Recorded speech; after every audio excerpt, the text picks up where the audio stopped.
welcome at Queen's University. Welcome tonight. On behalf of Queen's University, I'm truly honored to welcome you all to the Irish Times debate final. And you see the people here around the tables are quite nervous. I see that you're relaxed, so keep it like that. So the final takes place in this beautiful building, the Elmwood Hall. This used to be a church, but it was converted a couple of decades ago to Queen's, and it's used now as a concert hall and a music hall. I would definitely also like to extend a warm welcome to Lady Chief Justice of Northern Ireland, the Right Honourable Dame Siobhan Keegan, the editor of the Irish Times, who made this possible. Not the editor of the Irish Times, I think. Mr. McCormick, the other jury members, the former winners. There are two here also around the tower, but they will be introduced in a short moment. And of course, the finalist of this evening.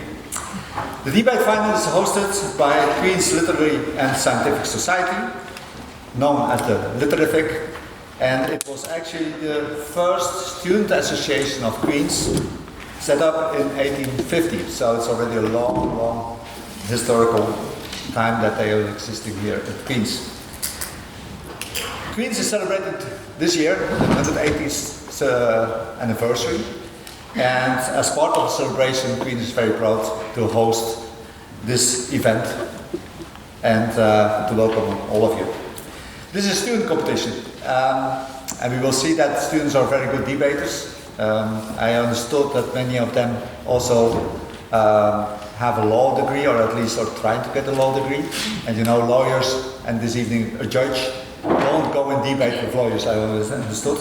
But I think these are the finalists. So we definitely will have a good debate this evening.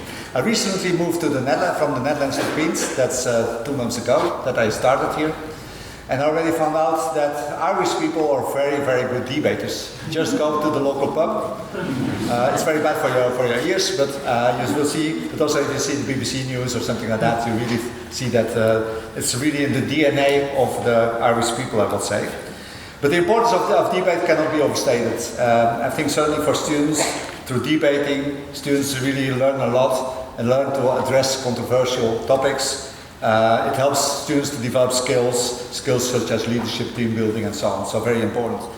But it also helps students to build confidence in public speaking. So you definitely will hear something about that this evening.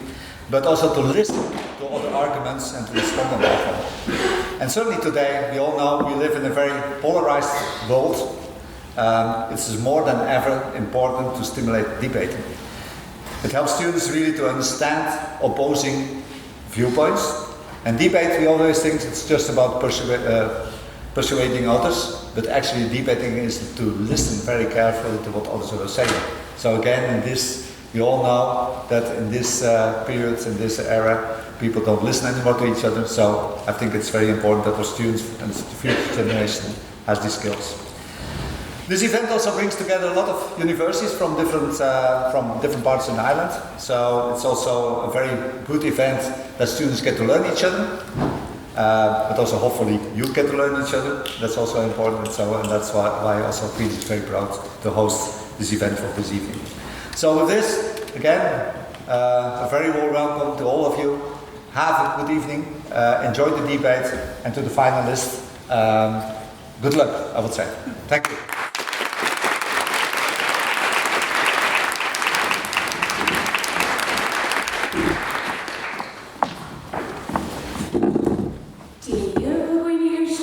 My name is Louise, Cullen, and I've had the amazing job of being the convener this year for the 65th annual Irish Times debate. And I know everyone wants to get to the main event, so I promise I won't keep you for very long. But I would just like to introduce our chairperson and our adjudicators, and also to say a few words of thanks. So firstly, I'm delighted to say that our chairperson this evening is the Lady Chief Justice of Northern Ireland, Dame Siobhan Keegan, here.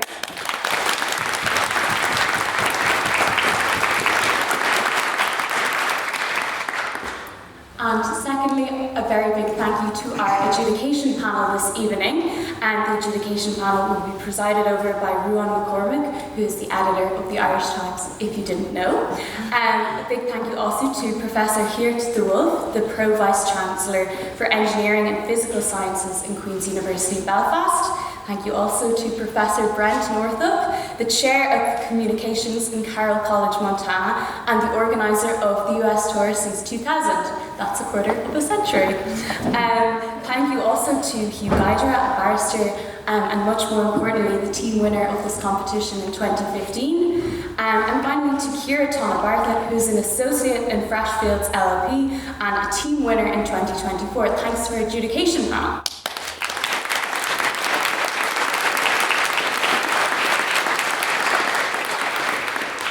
And finally, and before we do get to the big bit, I would just like to say very, very important words of thanks, because a lot of people put a lot of work into this competition.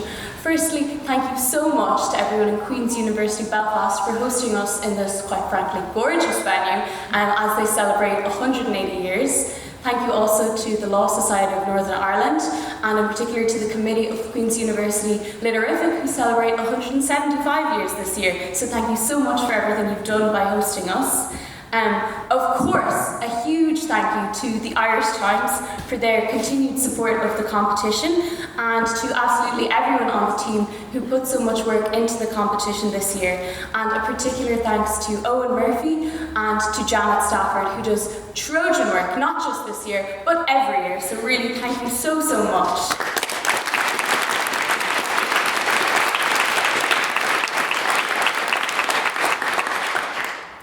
And finally, a really, really, really big thank you to everyone who contributed in some way to the competition this year. Former conveners always put in a lot of work, and I'd just like to acknowledge Chikemka Abuchi of Bonda, who was the convener last year. I'd also like to say a big thank you to all of the societies who hosted around, because genuinely, while the competition has taken place on Zoom, it's far better when you have somewhere physical to do it. Thank you also to the adjudicators who turned up on those cold November evenings, being the sorry recipients of many a WhatsApp message from me begging them to turn up, but thank you for giving your time to assist burgeoning young debaters as they participate in this competition. But most importantly, I would just like to acknowledge and give thanks to the over 200 people who took part in the competition this year and who make it what it is, because while this House may or may not believe that dialogue is dead, thanks to all of the people that I've mentioned this evening, the Irish Times debate is alive and kicking. So with that, thank you very much, and I will hand you over to the Lady Chief Justice, Siobhan Keegan, to welcome the opening proposition team. Hear, hear.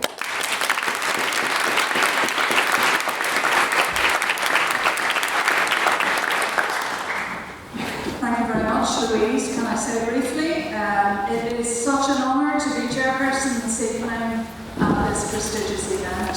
I graduated from Queen's in 1993. I don't think I've been in this hall for 30 years, so it's a particular delight to be here tonight, but you don't need to hear from me anymore. I'm going to now open the debate. The motion, as you know, is this House believes that dialogue is dead. I'm going to call on the first speaker for the proposition from TCD Phil, Matilda Brewe.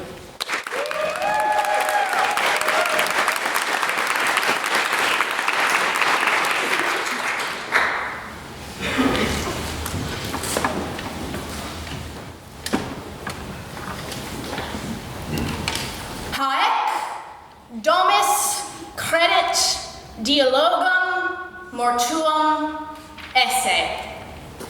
You know, if this was Rome in 700 BC, that line would have won me the debate. But this is Belfast in 2025, so I have a bit more work to do. I don't speak Latin. It's a dead language. That doesn't mean that no one speaks Latin. But for the average person, Latin has fallen from our minds and our memories. This is what it means to be dead, to be lost from us. This is why Annika and I will not be leading you on a funeral march for dialogue. Instead, we'd like to lead you on a search. This house believes that dialogue is dead.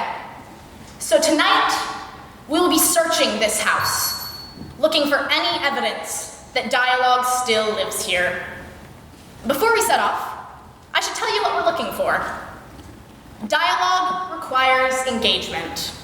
Discourse is what happens when you talk and maybe someone listens, maybe they don't, but dialogue is that unique product of a willingness to listen and an ability to respond.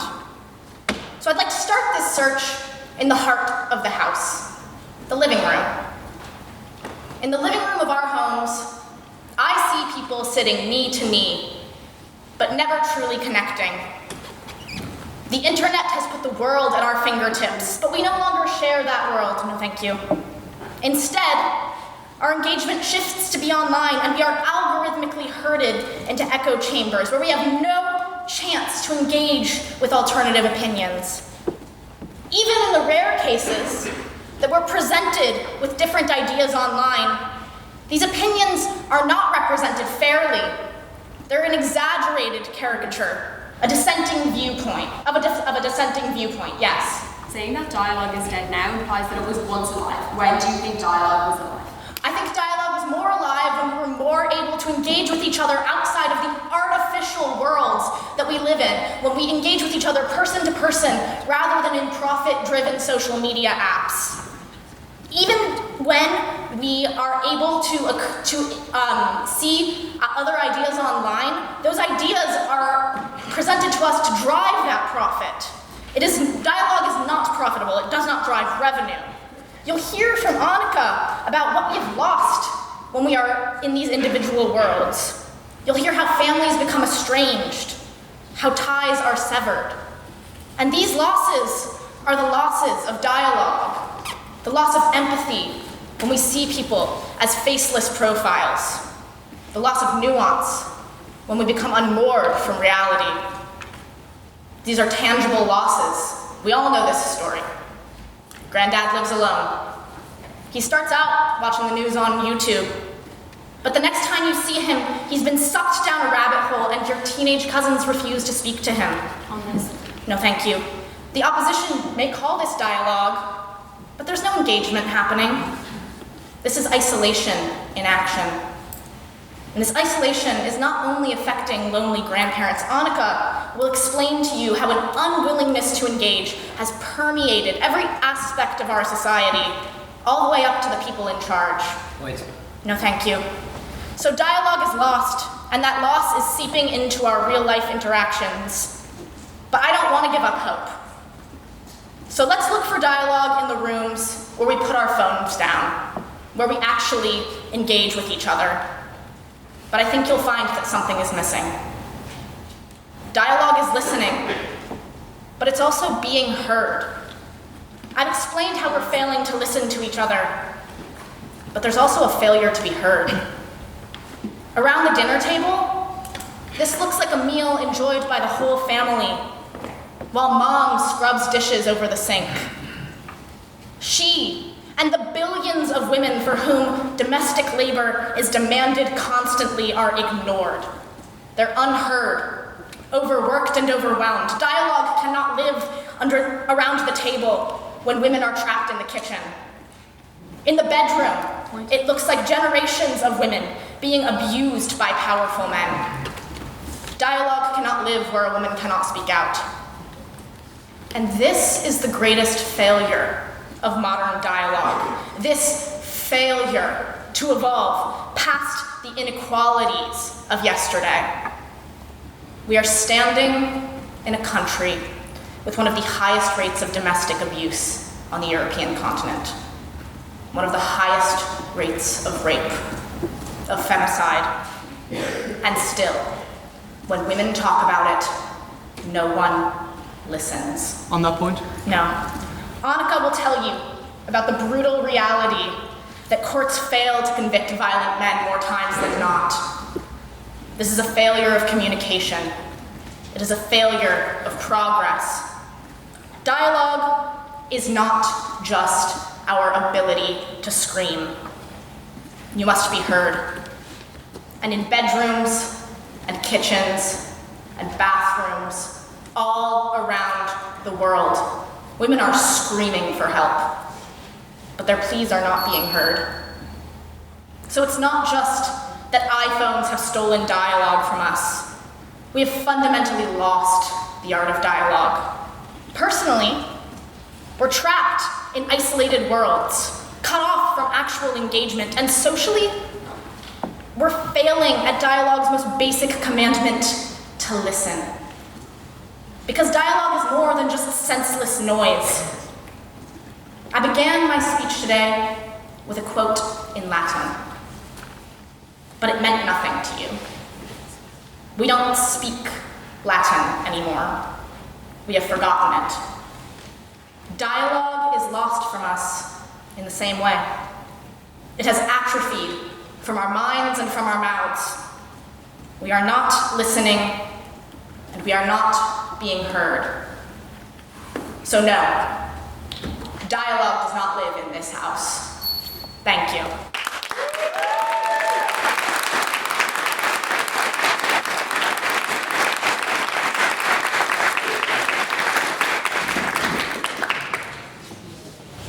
Now, if I can call on the first speaker for the opposition from Sansi, David Rattigan.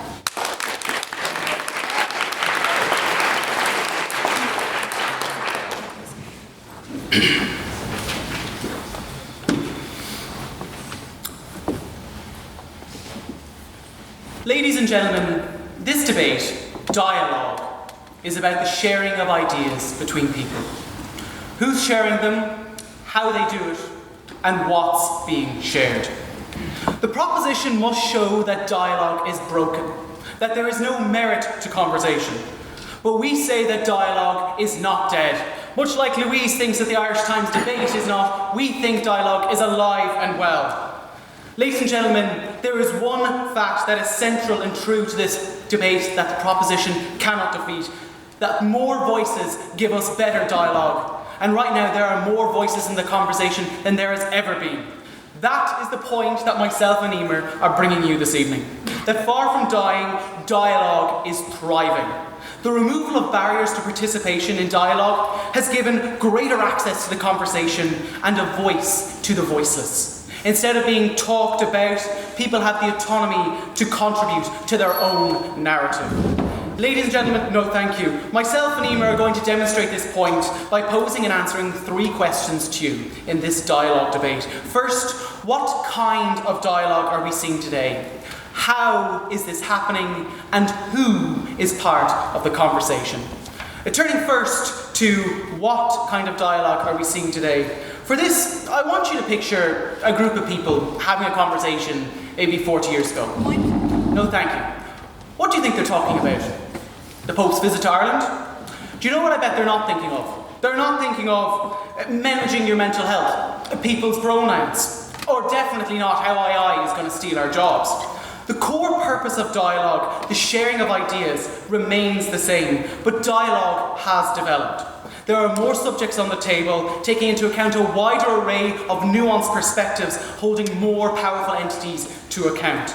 And now, while we do understand the proposition's point that there is a concern over the expansion of this dialogue going into the technological realm, we have seen the rise of neo-Nazism, increasing polarisation, and as raised by the proposition, people getting locked into echo chambers. We agree with the proposition this isn't a good thing for dialogue. But ultimately, these people we put forward are only on the fringes. More people, like you, me, and the average Irish Times reader are in the middle. And that is where dialogue is developing. Now there are more people empowered with more means to counter these ideas. This has led to richer, more diverse, and more impactful conversations taking place. This leads into the second question that we have. How dialogue has expanded and is happening today. Traditionally, dialogue has been confined to the privileged few. Newsrooms, parliaments, and elite institutions have dictated what topics can be discussed. The average person has been relegated to being a passive listener rather than being actively engaged.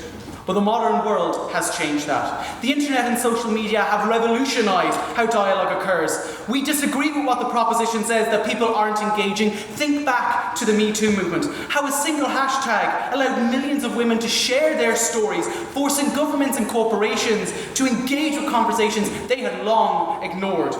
But it's not just through social media and how dialogue is expanding this artificial world as the proposition is putting forward.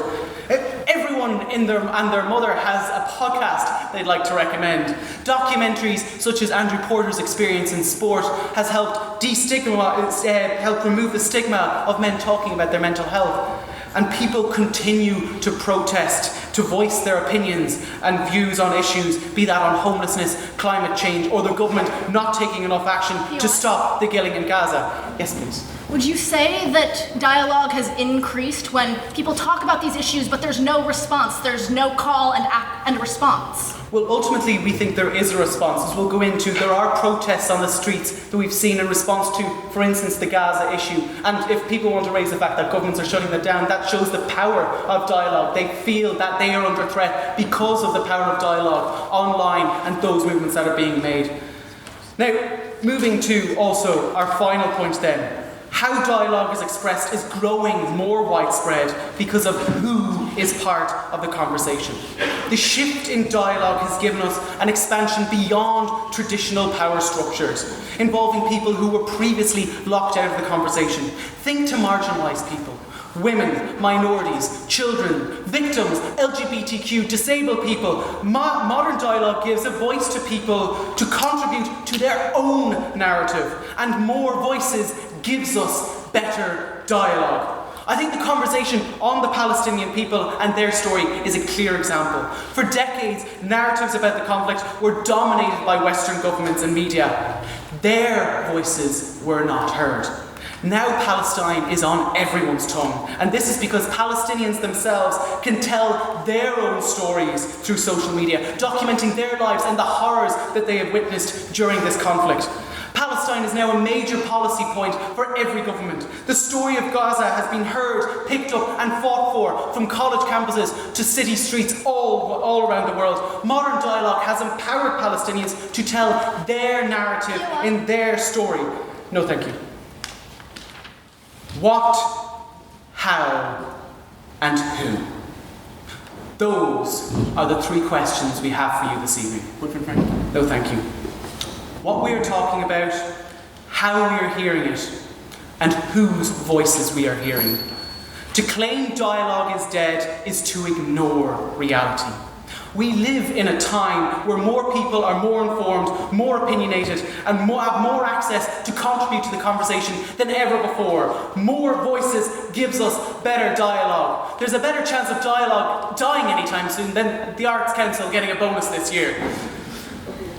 When victims of abuse feel safe to speak out because others have also shared their experience, that is modern dialogue. When young lads don't feel stigmatised but encouraged to talk about issues affecting them, that is modern dialogue. And when the voices of Palestinians are amplified across the globe and the response by people is to stand up, oppose and protest, that is modern dialogue. To anyone with their eyes open, it is clear to see dialogue is not dead. I am proud to oppose.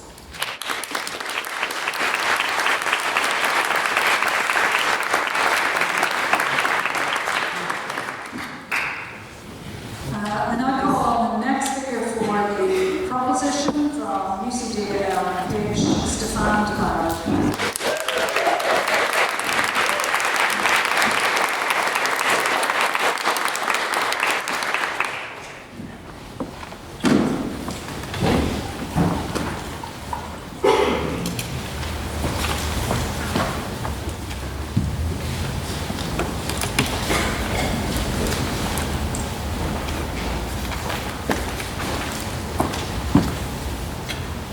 Ladies and gentlemen, we live in a time of dispute, we live in a time of discord, we live in a time of dissension.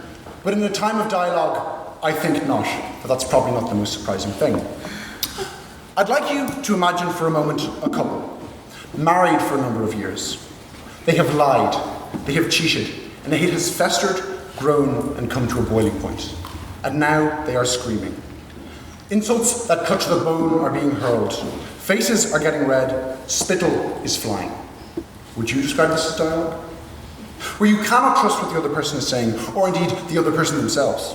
Where no matter what, you cannot come to a consensus, you cannot find common ground, you cannot work out who is right and who is wrong. Dialogue has died in this relationship. That is where we are as a society today. In modern society, people cannot find common ground, they cannot come to a consensus, and they are increasingly intolerant of views that diverge from their own. But like our married couple, they are stuck living together. We find ourselves living together in a world where everyone has their own truth. And when the truth is relative, there cannot be dialogue. I would ask you to cast your minds back to the days of yesteryear, when choice regarding the information we absorbed was limited. There were only 2 channels on television, RTE1 and RTE2. On a Friday night, you watched The Late Late Show, and when Gay Byrne spoke, the nation listened. On that point? No, thank you. The next day, there would be dialogue as to the issues raised. But that's not true anymore. Television no longer provides the mirror on the wall that Irish society looks into it to see itself. Today, when it comes to information and entertainment, we have a world of choice at our fingertips. The shared space we used to have has shattered in front of our eyes. How do you have dialogue when you don't know what your counterpart is talking about? And I posit this as a response to the SADSI team, because they say that everyone knowing more means there is more dialogue, everyone having access to more information means there's more dialogue. But I don't think that's necessarily true, because you don't know what your opponent or your counterpart is talking about anymore. Right? There's a million TV shows for you to watch. I haven't a clue what anyone else here is watching. If they told me, I'm sure I wouldn't know either. I think we need to look at where we get our news from now, because there's been a large-scale breakdown in people getting their news from trusted sources, like, for example, the Irish Times, which is available now in both print and digital. Now increasing numbers of people get their news from sources that are far from trustworthy. They get it from Facebook, or YouTube, or X, where they are just as likely to see a crazy theory, no thank you, where they are just as likely to see a crazy theory as they are real journalism. And again, the SADSI team say that the internet is a good thing for dialogue, but I would posit that the internet is to dialogue what Brutus was to Caesar, supposed to lift it up, supposed to save it, supposed to be his prodigy, but instead it is like all the other senators stabbing him in the back. Et tu Brutus, et tu internet. Nowadays, people are fed an entirely unique string of content, catered to their likes and beliefs, which reinforces their views. If one is interested in left-wing ideas, then one gets shown left-wing content. And if one is interested in right-wing ideas, then one gets shown right-wing content. Oh, thank you. If one is interested in crackpot conspiracies, then that is what one will see. Tom? Yeah, if you're just going to divide every idea into a left-wing and a right-wing idea, surely you're misunderstanding that when people just express themselves, sometimes they just want to be listened to. Yeah, but no one is listening, that's the issue. People are expressing themselves. In fact, you're absolutely right. People are expressing themselves more than ever before, but it's led to this era of vitriol and an unimaginable stream of content that cannot be digested by anyone. Sure, more people are speaking, but way less. I would posit no one is really listening. Ladies and gentlemen, if one is interested in crackpot conspiracies, then if one only sees what the algorithm thinks will make you happy, irrespective of its factual integrity, I ask you, how are we ever supposed to engage in dialogue when we exist in worlds that only agree with us? Like latter-day Robinson Crusoes, we are marooned on our own individual islands. And in this world full of political islands, extreme views flourish because they do not encounter opposition. Polarization becomes inevitable. Take Germany, for example, where what was previously unthinkable has now happened. 20% of the population has voted for a far-right party, watched uncomprehendingly by the rest of the electorate who see the ghosts of the past in the politicians of the present. But it's not just Germany, it's France, it's Britain, and it's everywhere. Look at America. This polarization, I think, was made starkly visible by the recent Munich speech of J.D. Vance, in which he lectured a room of European leaders on what is meant by democracy, freedom of speech, and equality. The only problem is that nobody in the room shares his understanding of those concepts. He might as well have been speaking a different language. How can there be dialogue when there is no understanding? Well, thank you. It is a dialogue of the deaf. It is no dialogue at all. Today, instead of reading and receiving balanced information, people are reading and receiving only views that accord with their own, calculated by apps that do not care about what is right, no thank you, but only how much money they can make for their owners. These algorithms create the perfect conditions for disinformation to thrive and lies to spread, like a form of digital algae, choking up the clear waters necessary for dialogue to survive. In these conditions, purveyors of disinformation and confusion thrive. But don't take it from me. Let's look at an example. Recent polling suggests that most Americans believe that 25% of the US budget goes towards foreign aid. When asked how much they thought America should spend, they said around 10%. The actual figure is less than 1%. How can you have a dialogue about US foreign aid when people aren't even aware of what the reality is? And it's not just about fixing the algorithms. There are malevolent purveyors of disinformation who are taking advantage of this. They have no interest in the truth, but are instead focused on propagating this misconception for their own political ends. With disinformation everywhere, dialogue is rendered impossible. It doesn't just stop with Elon Musk's Twitter feed. There's a tsunami of disinformation flooding the internet from millions of accounts in China, Russia, and elsewhere. And these are the extra voices that the proposition from Sazi speak of and posit so highly. Because no longer must you ground your arguments in reality. If you don't want to engage in difficult dialogue about why you lost an election, just lie and say that it was stolen. Don't understand why people are voting for Trump and not for you? Just call them a basket of deplorables. That'll fix it. Don't want to admit that Gerry Adams was a member of the IRA. Like, what are you talking about, Henry? He wasn't. So where does all this confusion and all this disinformation lead? The answer is that we find ourselves in times of polarization, not persuasion, in times of conflict and not conversation, in times of monologue, but not dialogue. It is not just that the political divide is so wide you cannot hear the other side speak, it's that they are living on a different planet. Dialogue is dead. As it is for us, it is hard to admit. But we are facing into a world of ships passing in the night, where everyone speaks and where no one listens. It is a world with a terrible secret. It killed dialogue. You're being Mohammed Carter.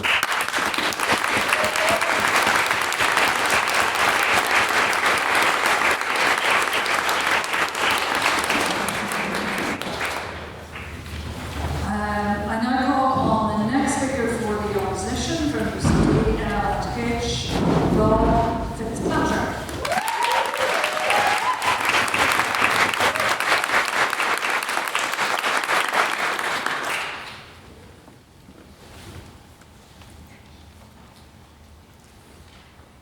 My partner, Adrianne, and I share a few things in common, and a lot that we don't. She has Stalin-esque 5-year plans for her future, and I'm going to be honest, I don't know where I'm sleeping tonight. And politically, let's just say that we differ. But we both love to talk. We're opinionated, and we thrive on a good gossip. What stands out about our friendship is the conversations we've had, the moments of genuine dialogue where I've heard Adrianne's crazy perspective, knowing I have a friend who is always willing to listen, even when we disagree. Dialogue is the foundation of not only our friendship, but every friendship. Dialogue encompasses much more than side proposition wants you to believe. It happens in the public sphere, but it also happens in the private sphere. It is more than intellectual debates over cigarettes in Parisian cafes. It's not reserved just for politicians or experts. At its core, dialogue is a conversation between two or more people. Friendship is based on dialogue. Family is based on dialogue. Dialogue is all around us if we choose to see it. It is not a relic of the past, but a constant, evolving force in our lives. Tonight, Adrianne and I will present two ideas: why dialogue is innate and how dialogue is thriving. So why is dialogue innate? There are three areas that Adrianne and I would like to focus on today: collaboration, understanding, and connection. Firstly, collaboration. Throughout history, humans have collaborated through dialogue to find solutions that make their lives easier. Every major scientific breakthrough, negotiation of a treaty, or social change has been driven by dialogue. We couldn't have progressed as far as we have without it. Secondly, understanding. We are naturally curious and want to make sense of the world. The only way to do that is through dialogue, by asking questions and exchanging ideas. Thirdly, connection. We have a social and biological need for connection, and the basis of every relationship is dialogue. It is how we build friendships, and there has never been a time when being vulnerable with your loved ones has been more acceptable. Mental health is thankfully something that we can actually talk about now, unlike the glory days of dialogue that propositions seem to yearn for. People say the only constant is change, but we argue dialogue is just as enduring. Dialogue is so necessary and innate that it's indispensable. We've built it into the fabric of our society. It is reflected in institutions like our parliaments, with an opposition and a government, or our courts, with a prosecution and a defence. Dialogue is reflected in our norms, in our desire for a free press and free expression. These institutions and norms act as a backstop, ensuring dialogue can never die and contribute to our second idea, that dialogue is thriving. I'll take your point. So you say that, in the courts and in Parliament it's dialogue. It's not. It's monologue versus monologue, and there is no connection. There is no actual talking with each other. It's just talking at each other. The glory of a parliament is that at some point you do have to come together in order to reach consensus, in order to get policy passed. And so every modern democracy at some point is going to have dialogue. Let's explore the second question of dialogue thriving through the lens of this competition. In the first 10 years of this competition, all of the winners were men. In the last 10 years, half of the winners were women. That says something about the ability for women to get involved in public dialogue. Dialogue, including the political dialogue that Proposition 2 want to talk about, is now more inclusive. There are many elements that have contributed to dialogue thriving, but tonight we will focus on education, social media, and liberalisation. Firstly, education. A century ago, only a third of people had access to education. Today, nearly 90% do. The continued expansion of literacy and critical thinking skills has made meaningful dialogue possible in ways previous generations could never have imagined. Secondly, social media, which is contested in this debate. Just as the invention of the car changed how we understand travel, the invention of social media has changed how we understand dialogue. The definition of dialogue has changed. Clearly, it now includes discussions that happen online. Some claim social media has harmed dialogue. This ignores how empowering and inclusive social media is. Once, only those with a radio show or newspaper column controlled narratives. Now anyone with a phone can contribute. Instead of relying on Rupert Murdoch, we hear from people on the ground in places like Ukraine. While online discourse can sometimes be messy, it is undeniably a platform for those who have never had one. POI. No, thank you. Thirdly, liberalisation. As social movements progress and traditions fade, we expand who we listen to. In the past, politics was the domain of the privileged few. Maybe back in the day, we could all agree more, but it was because it was always the same people having the conversations. In the 60s, women weren't meant to have opinions. In the 80s, gay people couldn't talk openly without risking prosecution. Now, women and minorities are rightfully included in conversations that shape our world.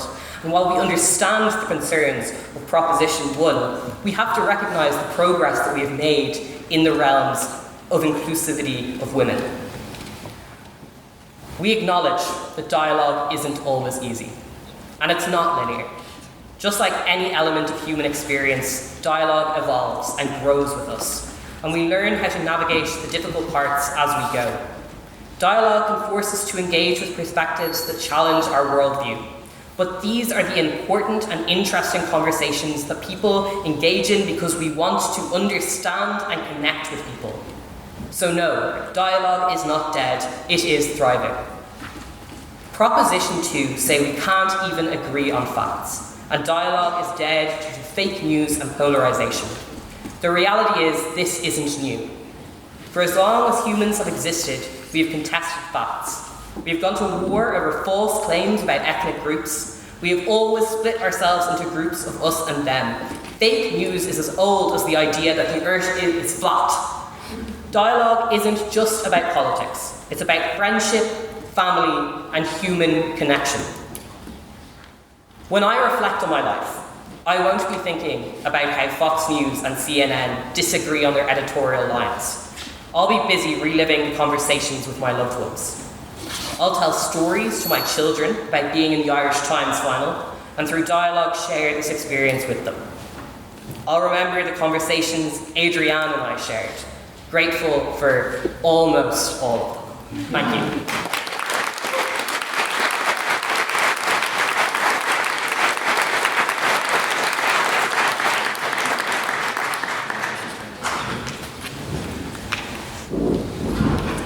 I call now on the next speaker for the proposition from the cadet school, Cadet Cullen.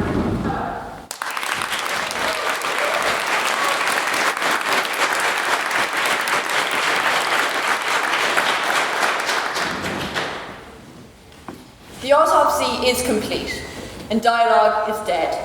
the victim of our modern world. The world has changed. It's a transformation so profound that the very foundations of meaningful dialogue have crumbled beneath its weight. The evidence is all around us, a testament to the seismic shift in our society. My argument rests on three interconnected pillars, each demonstrating how this changed world has eroded the bedrock of dialogue. I'll talk about our diminished capacity for focus, the impact of technology on dialogue, and today's world leaders.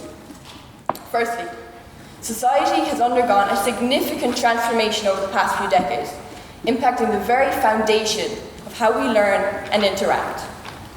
We once learned to communicate, to debate, to negotiate, not in sterile classrooms or online forums, but around the family table.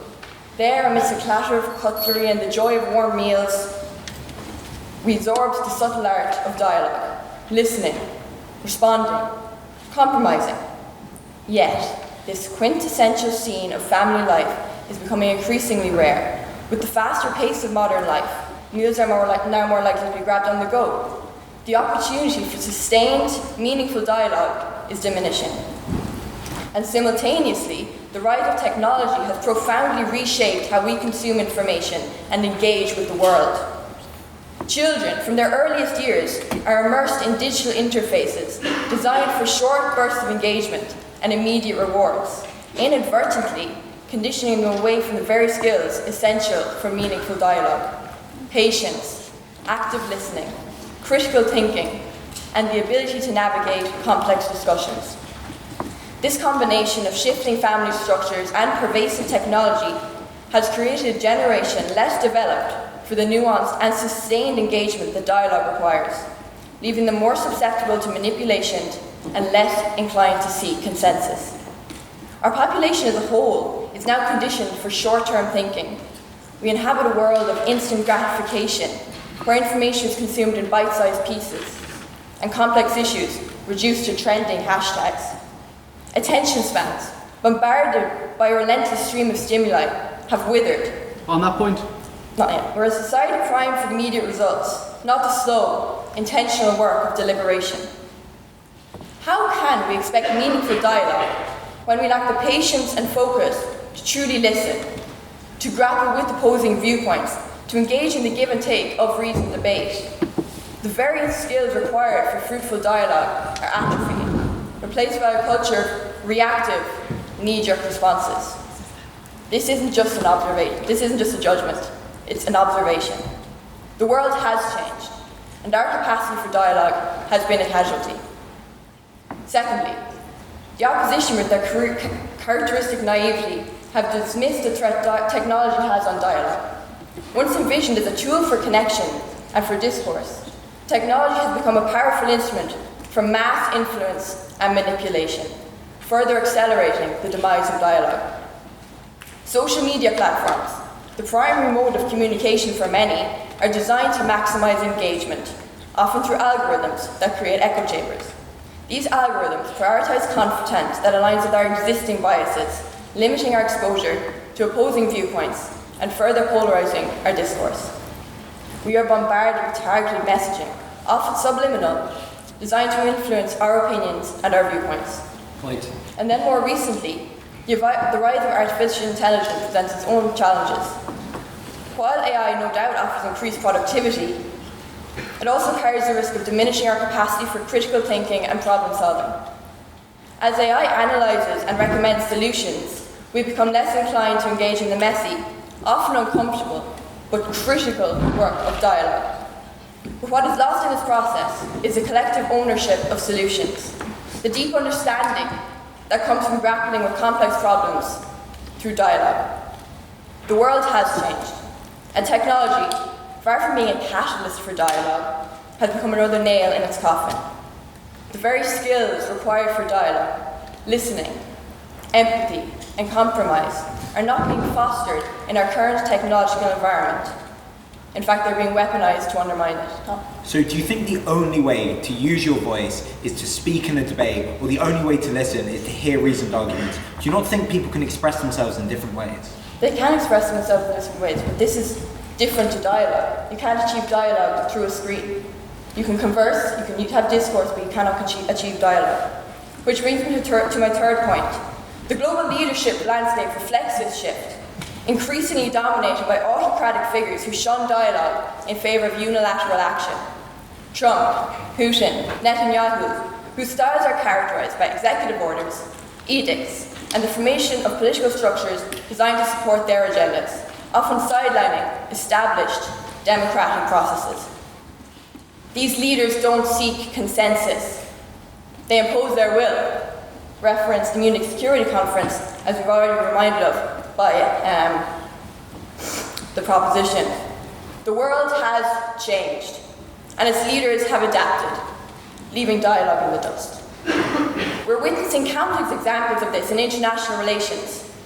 The Israel-Palestine conflict and the Russia-Ukraine war are stark examples where dialogue has been replaced by conflict, where the voices of smaller nations are disregarded in favour of unilateral action and the threat of force. The US's posturing towards Greenland, Canada and Panama exemplifies a tendency to dictate rather than engage in collaborative problem solving. This is the antithesis of dialogue. We've moved from an era of international conversation and alliances to that of edict and the threat of conflict.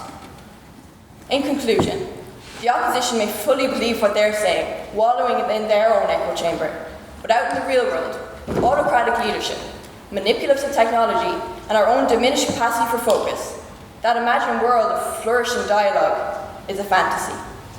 We must confront the truth. The world has changed, and dialogue is dead. May it rest in peace.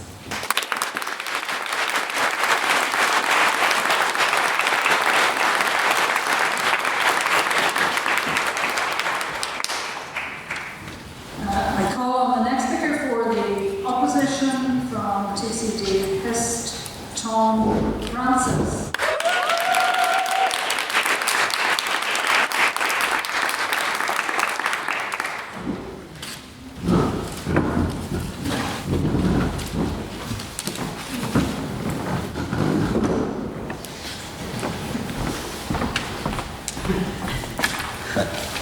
Sorry, just 1 second.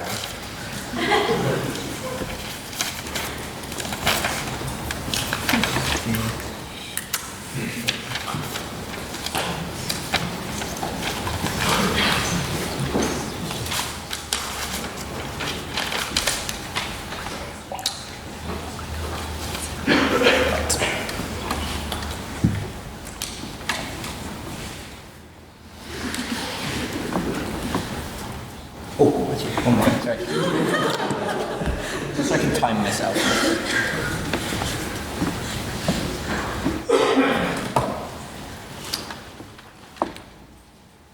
In January 1937, Pablo Picasso was living in Nazi-occupied Paris. Paris was under curfew, and Parisians were constantly arrested and interrogated. It was a tactic used to stamp out dissidence and resistance. They of course didn't allow dissent, and perhaps dialogue was dead.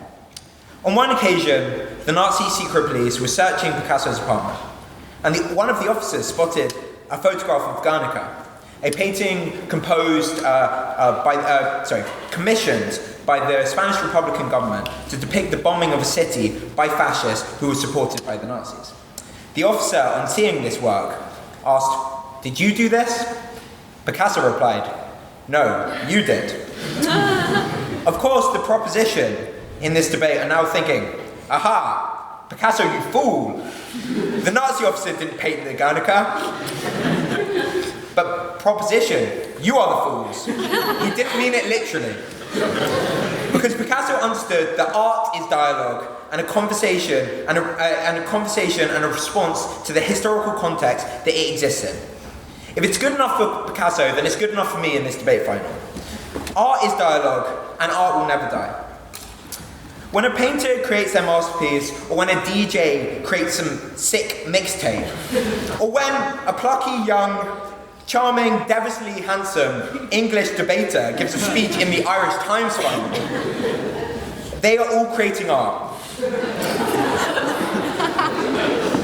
but they are often the truest expression of the artist's intention. They are the true things that the artist cares about. Art is dialogue because it is in itself engagement. It is listening because it is listening to the art that came before it, and it is expression of our inner thoughts and our deepest feelings. Art is dialogue not just because, as Picasso is implying, that it's a conversation with history, but it's also dialogue for the artists in themselves to really truly understand themselves. It's a dialogue between the artist and the person who's seeing the art, who's understanding the emotional response that's coming from that artist when they're creating it. Not just yet. So often people feel alienated from conversations. They feel like they don't fit in. But that's because the form isn't always the form that applies to everyone, right? When an artist creates the art, they put their heart into it. Not just yet. They use brushstrokes to express emotions that words can't. They use metaphors and analogies to criticize power structures that they wouldn't be able to through censorship. They deconstruct narratives that previous artwork claims to maintain in a dialogue with each other, right? Art is pure creation and pure expression, and it's so often the only way artists can truly express how they feel. Art can never be truly censored because any restrictions to art just creates a new space, like a gap, like where the artist can create a new thing and express themselves in a new way. The dialogue then comes from the experience and the reflection of that work, right? The artist can learn new things about themselves. Because when I was writing this speech, I learned that, wow, I'm a great debater. They can learn about themselves and they can learn about the emotions that they're really trying to progress when they see their art.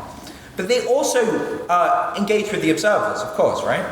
Because when observers see art that makes them feel touched, right, it means something to them and they understand the feelings that the artist was going through. This is the listening that Proposition are talking about. And this is dialogue, right? Because that's why, when kneecap rap in Irish, it means more than the literal, words on the page or the specific meaning of the words that they're rapping. It's a connection to their culture, and it matters. Because as someone who's not from this island, I can still engage with that. When I hear kneecap rap, I can still engage in the emotional and the emotion and the power of that cultural connection.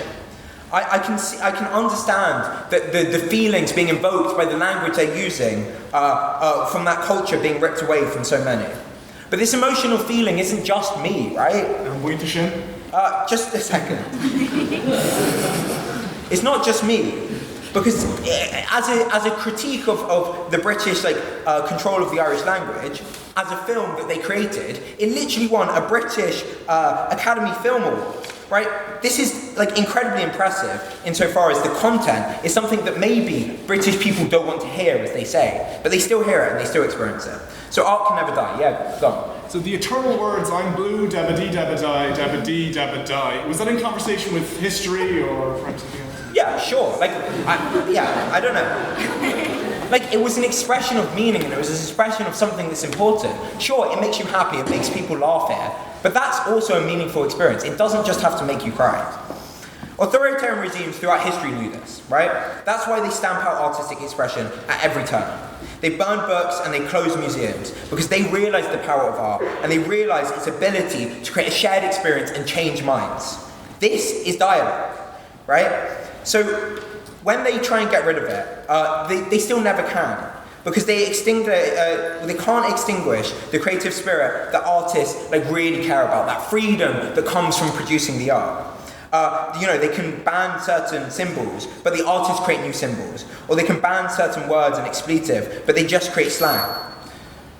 Proposition then might say that people only engage with the art that they agree with. That's what they've been saying. They engage with the things that they agree with. But that just isn't true.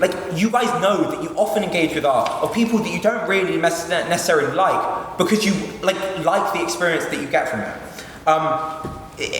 They don't just engage with the art of the people they politically agree with. They also don't always know the political agreement of this art, right? You go to a gallery and you don't know who painted the painting, but you still have an important experience. That's why, like, when people watch Modern Family and they invite a gay couple into their home, they become less homophobic, even if they've never met a gay couple before, because they start to care about someone on the TV screen. They start to care. It's really important.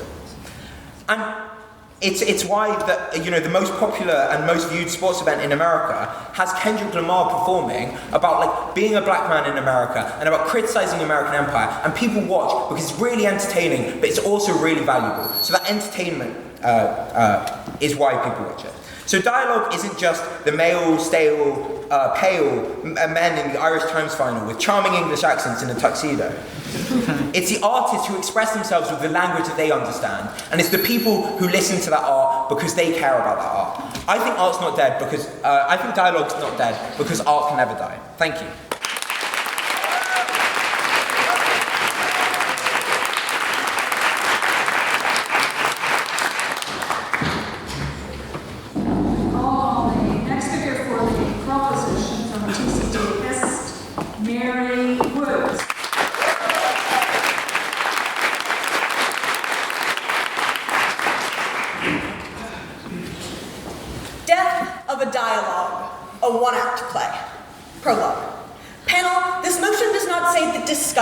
Is dead, or that discourse is dead, or that art is dead. The motion is that dialogue is dead. And that's important because dialogue has a purpose. It exists to move the story forward. All dialogue is conversation, but not all conversation is dialogue. Movies and plays consider only the most important words to be dialogue because they are the ones necessary to propel the story to its inevitable conclusion. And panel, we are not the protagonists in the play of the 21st century. We are in the cheap seats watching it. This speaker from the College Historical Society will forward 2 claims. First, that dialogue is dead because we are unable to turn talk into action, conversation into plot. And that second, dialogue will stay dead because our frustration with our lack of agency destroys the social trust necessary to have dialogue in the first place. Scene 1, the loss of agency. The truth is, the most pressing political questions of our time are things that we have almost no control over, and where any individual act of resistance is the equivalent of trying to build a dam with a single twig, largely pointless. Climate change and questions of privacy should be on the forefront of everyone's mind. Yet we are unable to have dialogue about them in the face of the scale of these issues, where individual action means so little. We know the threat they pose to our future and our safety. But every time I have a conversation about them, it quickly devolves into a discussion of how powerless we feel and how little we can do. The people making decisions about these things don't ask us, they ask corporations. Opposition tells us we have conversations about existential threats, but they stay just that, conversations. Global leaders had conversations at COP29, yet none of the biggest emitters are on track to meet their targets from the Paris Agreement. We are not turning talk into action. No. And it isn't just issues like climate change. We spent centuries having necessary dialogue about what our rights are, which, to answer Adrianne's point of POI, is when dialogue was alive. But now we have to follow through. Ireland has ratified international treaties that contain a right to housing. Now we have to provide it. We have sworn to protect the freedom of movement, but now Europe has to design an immigration system that preserves migrants' dignity. These are much harder discussions, because we don't have a say in the finer details of housing policy, not even through voting or protests, because politicians and movements campaign on broad slogans with little regard to the minutiae that actually affects our lives. David tells us that protests work. I respond that Biden did not change his foreign policy in the face of thousands of student protests.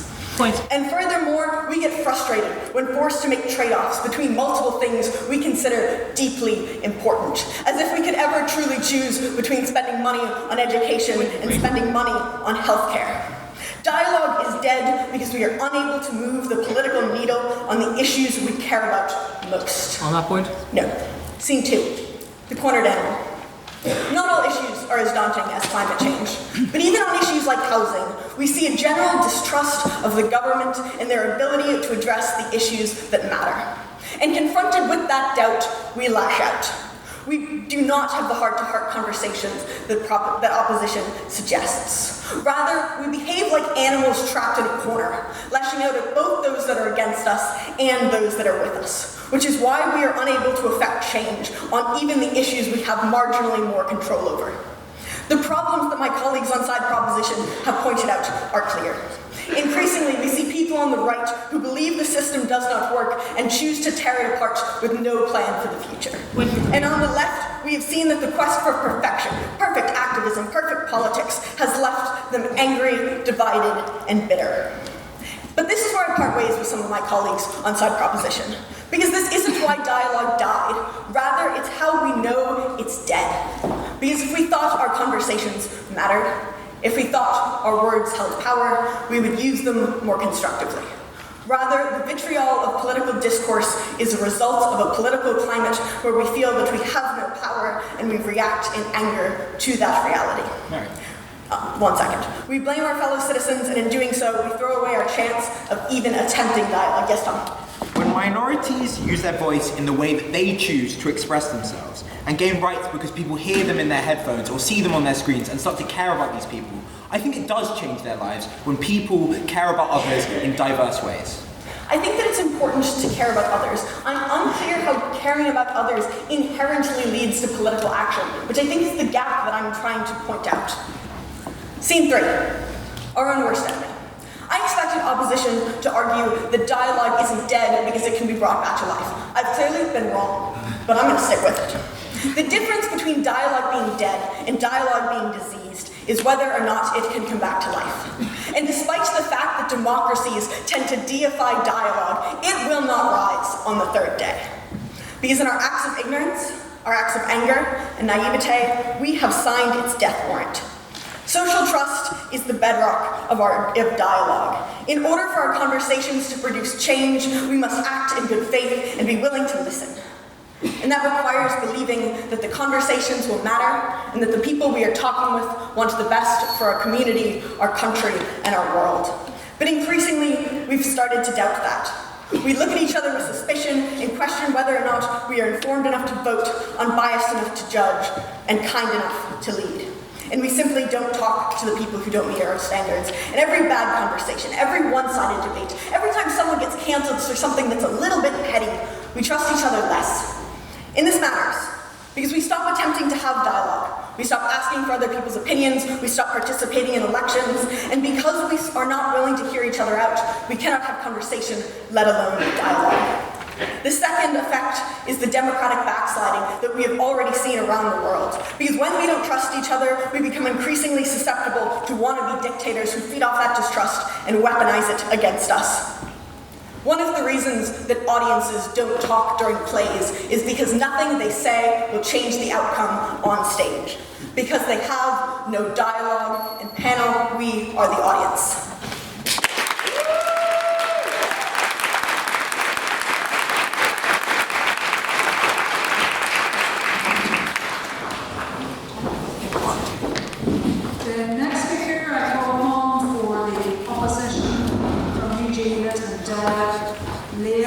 Boyce.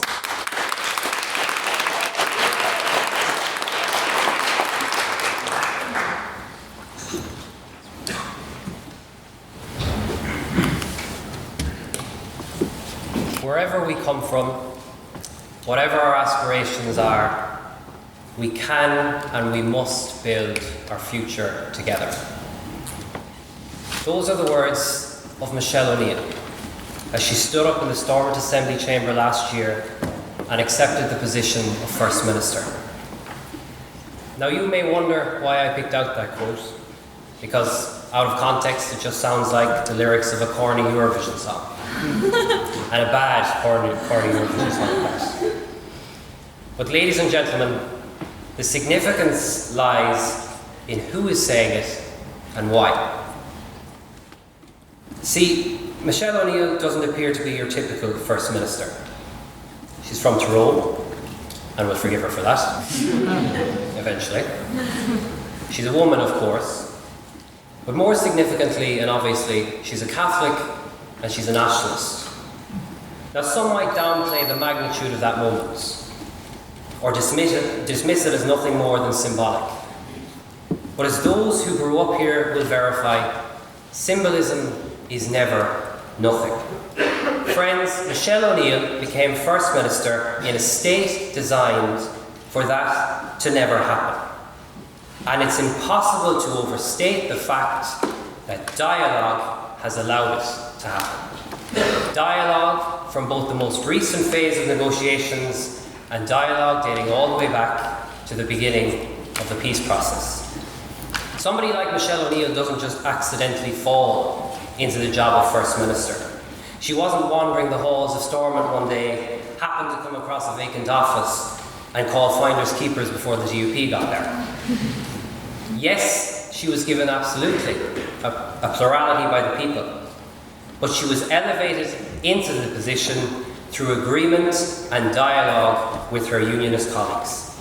The Democratic Unionist Party, a party that once vowed to never work with Irish nationalists, had facilitated a Republican to the highest office in this place. Now, the amount of heart attacks that sentence would have caused just a couple of years ago, and yet dialogue has made it possible. For Sinn Féin, they, like O'Neill has said, now talk about how important it is that we build a shared future. And they now actively participate and lead a functioning executive within a state they once vowed to destroy. That doesn't come about by chance, that doesn't come about by dumb luck, but by deliberate and sometimes painstaking negotiation and dialogue. Now, I'm sure that Emma Little Pengelly would prefer that she were First Minister, and I'm sure that Michelle O'Neill would prefer that the position didn't exist at all, and instead was part of a united Ireland. And in fairness, if either of them got exactly what they wanted, the other would probably need to be peeled off the ceiling. But both, as leaders in their respective movements, understand the importance and the success of dialogue in this region. Is it perfect? No. Is there the occasional spat? Of course there is. But to seriously suggest anything other than dialogue being alive and well on this island would be a complete misrepresentation of the reality. Without dialogue, somebody like Michelle O'Neill becoming First Minister would have been patently impossible. Accordia, the proposition thus far have made some valid points. For example, around social media and around echo chambers and polarisation. And I acknowledge that those areas are evolving, as Rob has already outlined. But I will remind you of the obvious question before us. Is dialogue dead? Put simply, no. Now there is, of course, an obvious contemporary example. The Israeli government and Hamas, sworn enemies who have vowed to destroy the other, and yet they still have talked. The ceasefire and prisoner exchanges are, of course, far from enough, but they are absolutely 100% dialogue. Ugly, messy, adversarial dialogue. Incidentally, that's also how I describe our family dinners, but anyway. But more so than that example, I want us to look more broadly. We must view dialogue not just as a singular event or something, or something to be checked off on a to-do list, but a continuous process which must be maintained and nourished by its participants. Look at Europe, a continent once ravaged by war and conflict. This city had its very own blitz. And yet, following the Second World War, peace and European unity was negotiated and secured through dialogue. On that point? Go ahead. Do you not think that Israel and Hamas weren't exchanging ideas and, reaching a higher truth and agreeing with each other? It was more just hostage negotiations. That is dialogue, absolutely. The engagement of Israel and Hamas together was a fantastic achievement given the adversarial nature of their relationship, but they achieved something out of it, which was the exchanges and which was the ceasefire. I think undoubtedly that was dialogue. No, thank you. We must look more broadly.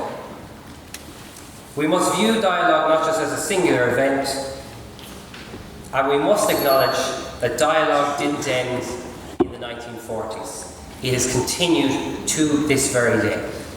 While the proposition may take it for granted that bombs aren't raining down on Belfast as we speak, the reason for that is not happening because the countries of Europe talked to each other and kept talking.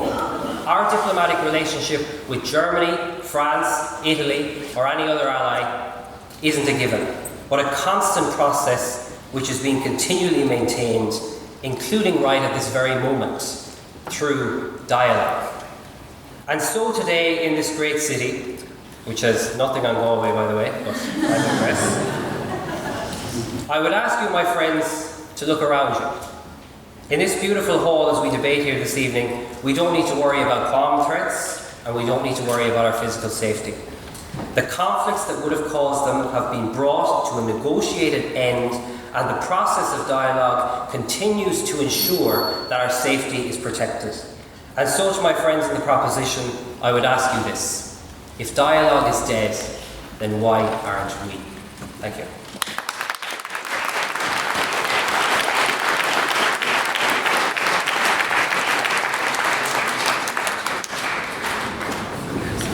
I now call on the next speaker for the proposition from TCD Phil, Annika, Ramani.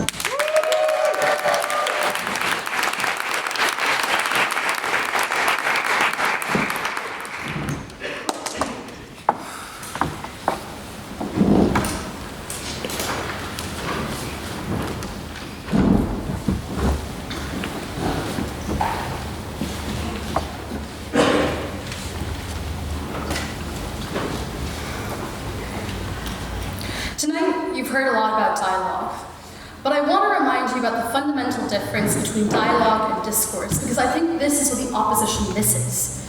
Fundamentally, dialogue, unlike discourse, is a conversation premised on respect. That ceaseless back and forth, that dogged commitment to not only expressing, but to understanding, to listening. Crucially, not just the people that we love and agree with, but the others too. The ones we don't see eye to eye with, but that we respect. This is what distinguishes dialogue from discourse. Because discourse doesn't require respect. It occurs when we speak truth to power, when we try to level an uneven playing field, with artwork like the Guernica and protests against the Israeli occupation. But we aren't here for discourse. We're here for dialogue, a thing that happens everywhere supposedly, but keeps turning up missing. Matilda already took you on a tour of this house and showed you that dialogue doesn't live here, that it's dead. The opposition have told you a different story, that it lives among you in your everyday interactions. So in order to prove the dialogue is dead, I'm going to leave this house. Don't worry, I won't bring you all the way to Australia as the Infinite Irish Times articles would have you suggest. I'm going to leave this house and meet the opposition and the other houses that they suggest dialogue lives in the courthouses, in the houses of government. Matilda has already told you about the ways in which dialogue ceases at home for women.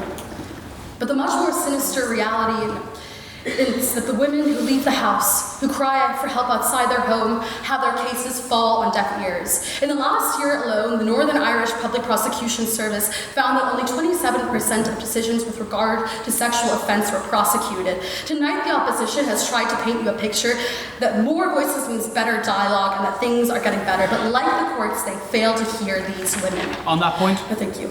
Yes, the Irish Times may have more female winners, and I hope that doesn't change. And yes, there may be more women in education, but when we fail to listen to those most vulnerable women, we have fundamentally failed dialogue, and we have failed our fellow human beings. On that point? It is evident now that courthouses are failing. There's no dialogue there. So let's move on to one of the most famous houses in the world, the White House. Less than a month into Donald Trump's first term as president, the Washington Post, for the first time in its 140-year history, announced a slogan: "Democracy dies in darkness." That slogan became the battle cry for millions of people across the country against a regime rooted in online radicalization and right-wing rhetoric. When we refuse to engage with others and instead stop listening when Grandpa goes rogue at the dinner table, autocrats like Trump benefit from isolating us and trapping us in our own echo chambers. Not only do they profit off this isolation and radicalization, but they mirror it in their own work. When Trump meets with Netanyahu and simultaneously pulls out of the Paris Climate Accords, he engages in a monologue with himself and no one else. And this isn't just specific to the US. Across the world, in countries like Argentina, India, Turkey, this shift towards right-wing populism and away from not only facts, but empathy has pushed what was once a dialogue between various sides into a monologue on hateful, dogmatic fascism. Even in countries like Germany, which was once heralded for its progressive, open attitude towards immigrants and away from its Nazi past, has, in this week, seen a right-wing party, the AfD, win the second highest majority On that point. of votes in the country. Once we fail to see each other as human, we no longer care to engage and listen to one another. Perhaps some of the best examples of this are the recent Dublin riots. They broke out as a response to an immigrant walking into a primary school and stabbing 3 young children and a teacher at 1:30 in the afternoon. The attacker was apprehended by 3 men, 1 Irish, 1 French, and 1 Brazilian. They bravely saved the lives of those children and that teacher. But that story of hope and community doesn't fit with the narrative of the far right. Instead, in less than 5 hours, they falsely spread the word on social media that an immigrant had killed an Irish child. By 5 p.m. that day, over 500 rioters had gathered at Parnell Square and began throwing bottles, looting shops, and burning buses. By the time that they had crossed O'Connell Bridge, they were told to target and kill foreigners.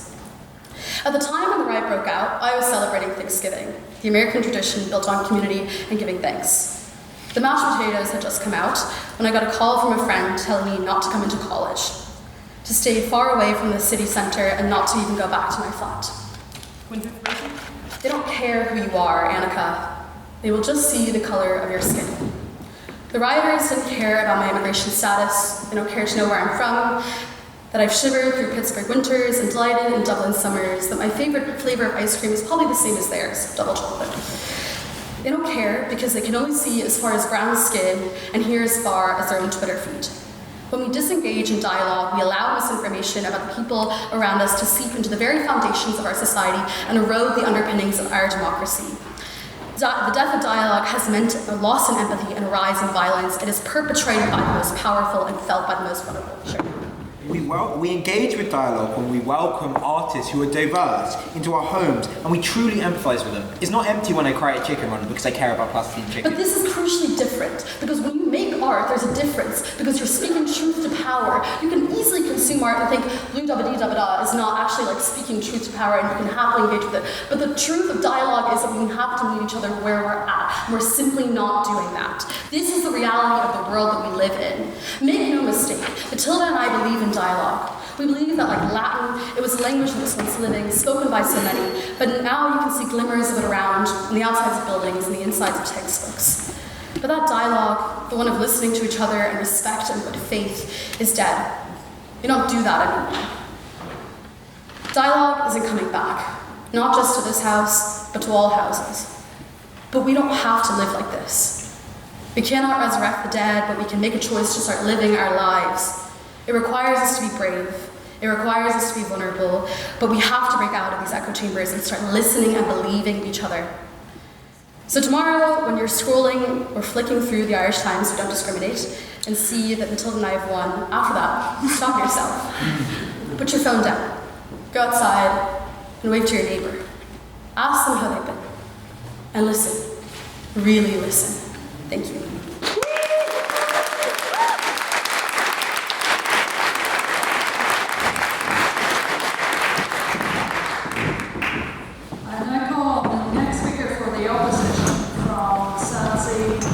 Emer, Nolan.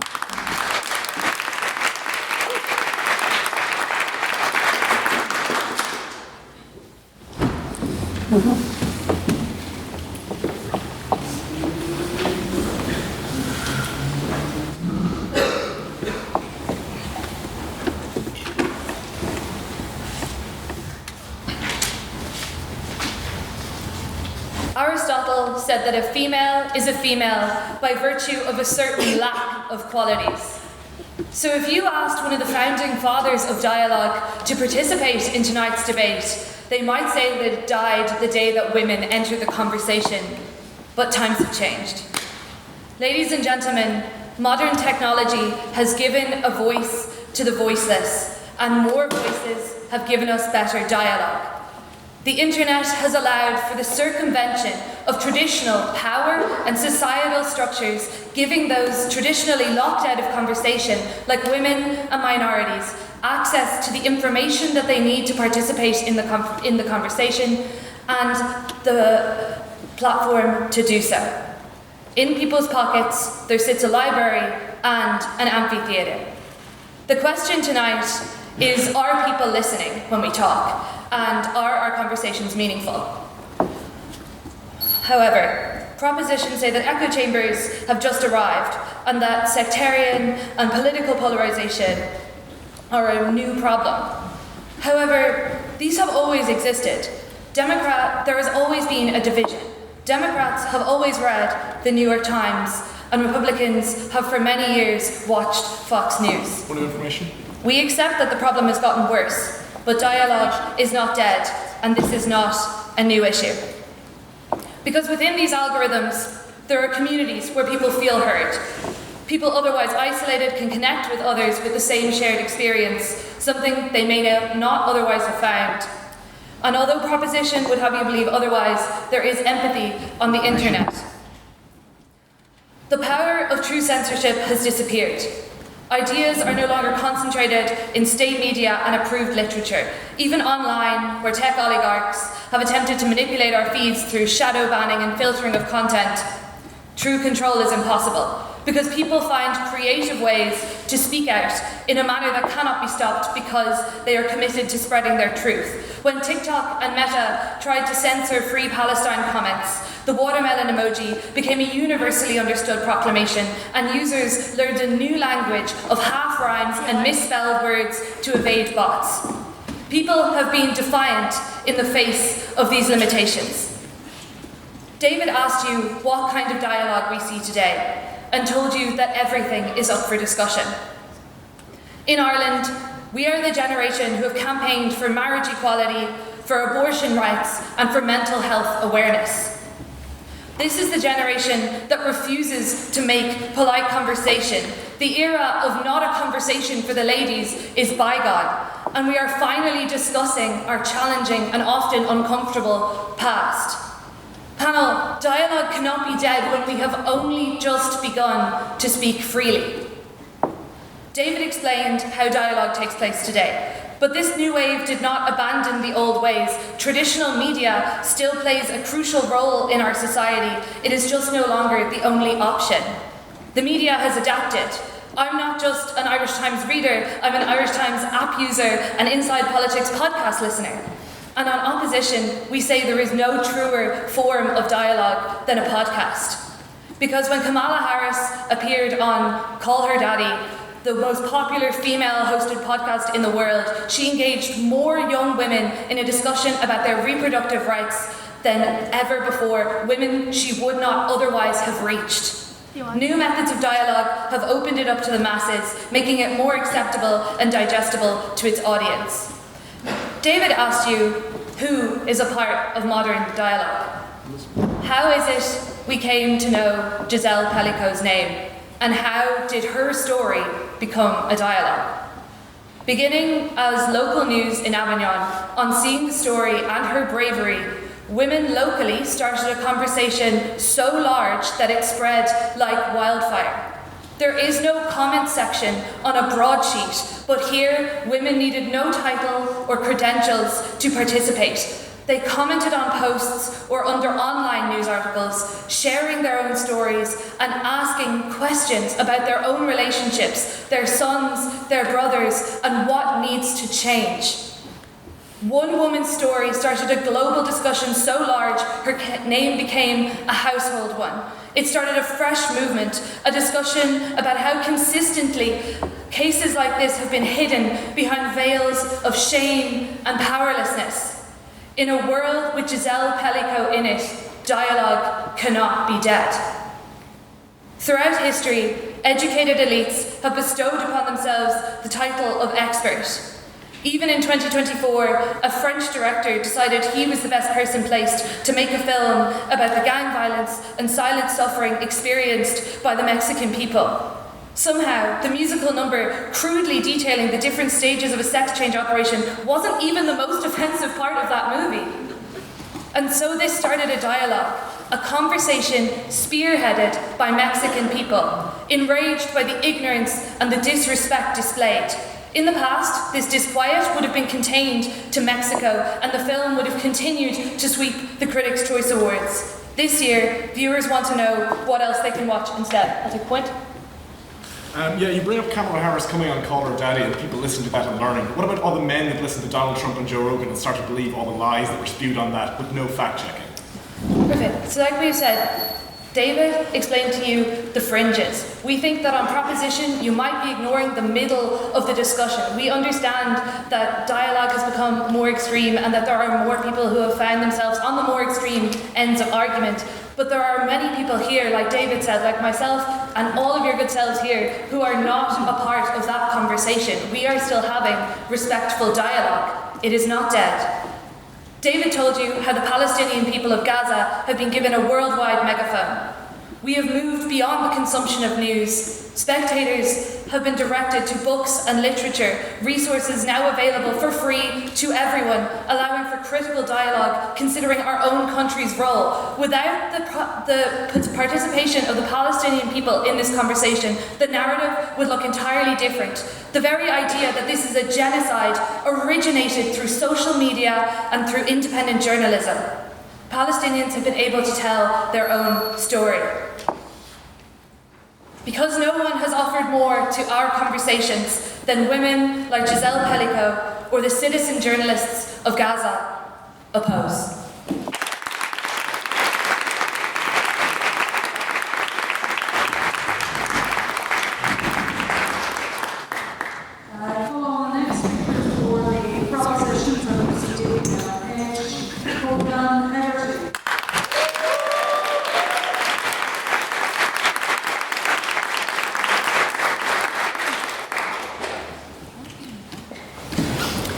You all remember Stéphane?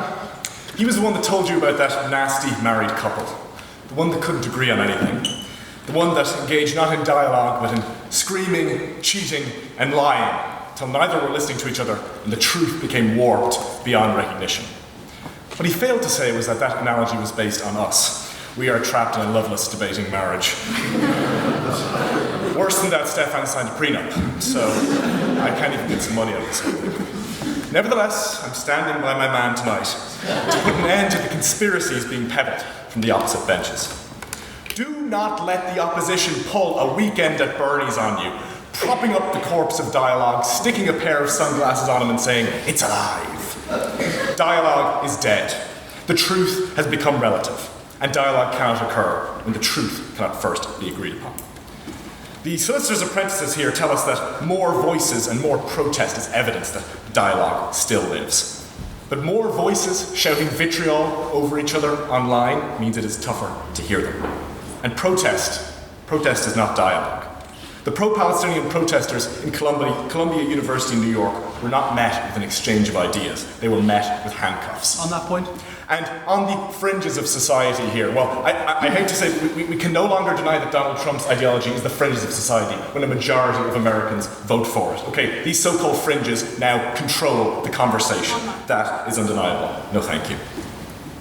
Stéphane told you about how the decentralization of information has led to isolated people being fed perfectly catered content through an algorithm. He told you of a time when there was little choice as to what media and news you consumed. When Gay Byrne ripped a latex condom out of its packaging and waved it in front of the audience of the Late Late Show like a proud child that found a worm in the garden, the nation witnessed it. And so, the nation had to talk about it. Today we are so isolated, Patrick Keelty could reveal the third secret of Fatima tonight in the Late Late Show. I wouldn't really peep about it. Because we now inhabit an isolated, fragmented world where everyone enjoys their own specific content, no thank you, and receives their own specific news, the truth becomes relative. What I hear is truth. What you hear is truth. And this isolation can lead to some incredible results, such as the recently annulled Romanian presidential election. In November, Cullen Georgescu, an agricultural scientist, came out of nowhere to win the first round of the election. He had no party behind him, no posters, no TV ads. He attended no debates with the frontrunners. His campaign was run entirely from TikTok videos that have fizzy drinks have microchips in them, and the only vaccine necessary to protect from disease is Jesus Christ. He He certainly was not engaging in dialogue with the establishment. And he didn't have to. He had over 1 million people whose phones were feeding them exactly what they wanted to hear about the world. No thank you. Aggrieved people who were hurt by COVID, petrified of Russian invasion. He gave them easy answers for it all. Why were you stuck inside for 2 years? The pandemic was orchestrated to keep you subservient. How to keep Romania safe? Cozy up to Russia. All of this backed up by the conspiracies they were seeing on the internet. The videos always receiving views, engagement, and comments because of their sensational nature. And it made lots of money for big tech, so they had no incentive to combat it. The lack of dialogue occurring was so dire that someone like Georgescu could receive millions of votes without the political establishment or the media even knowing who he was until days before the election. And at that point, it was too late. This Romanian debacle caused US Vice President J.D. Vance to give an inflammatory speech at the Munich Security Conference, which Stéphane brought up. And he served as a perfect example of how relative truth has become. No thank you. He denounced efforts to combat falsehoods online and labelled disinformation as a Soviet concept. He muddied the waters of truth with throwaway lies, claiming things like European governments have been locking up opposition leaders. Disinformation is not some made-up Soviet scare tactic. It is real. All you have to do is scroll on Twitter for 30 seconds before you find a random account with millions of followers purporting that the COVID vaccine gives people autism. Oh, sorry, that was not a random account. That is the US Health Secretary, RFK Jr. Even the corporations that once tried to fight disinformation have capitulated. Mark Zuckerberg's Meta has ended all fact-checking services. They don't need to. There's no money in it. Rob from the LNH tells us that inclusivity in politics and dialogue has taken great strides recently. No thank you. But in the US and across the world, DEI, diversity, equity and inclusion policies are being torn up. There's a clear cultural shift that has happened there. And in terms of politics no longer being for the privileged, well, you still cannot win elections without lots and lots of money. Either your money or your friend's money. All we have to do is look at our buddy Cullen Georgescu to see the millions and millions of Russian dark money he received so he could win his election. Yes? When people experience oppression, like you talked about, they often have ways to express it that are uncommon, unconventional. It's still expressing it, and people still hear it when they engage with like the most powerful art about the most vulnerable people who can express the most powerful emotions. Okay, I struggle with the things on art. I struggle to understand how that is dialogue. To me, consuming art is a sort of a one-sided thing there.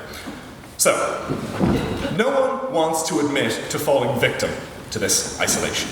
I'm sure you think, sure, Ireland's not as bad as America.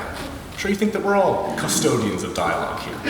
But have you ever tried to sit down and talk with an Irish person who thinks the government is importing foreigners to create more obedient voters? Or that a secret cabal is responsible for all major decisions in global politics? Because according to polling, that's 1/3 of our population. Have you ever tried to engage in dialogue with these people? We never reach out to them. They never talk to us. When these worlds do collide, when people try to talk, despite there being no shared truth between them, we get shouting, furious, righteous howling. Our married couple is reduced to verbal war, not dialogue. We no longer defend our stance on the issues, we defend our reality. Because we have left truth behind. Who won the 2020 election? Who started the Russia-Ukraine war? Who is the arbiter of truth? I am. You are. He is. She is. It's every man for himself. Gurmil Nolan.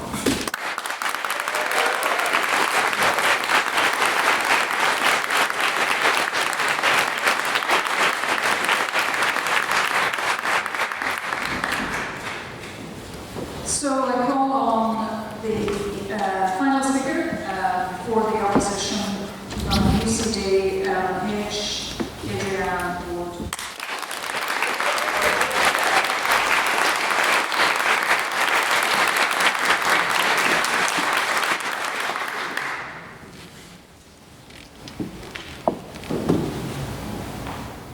Rob and I are a bit of an unusual pair.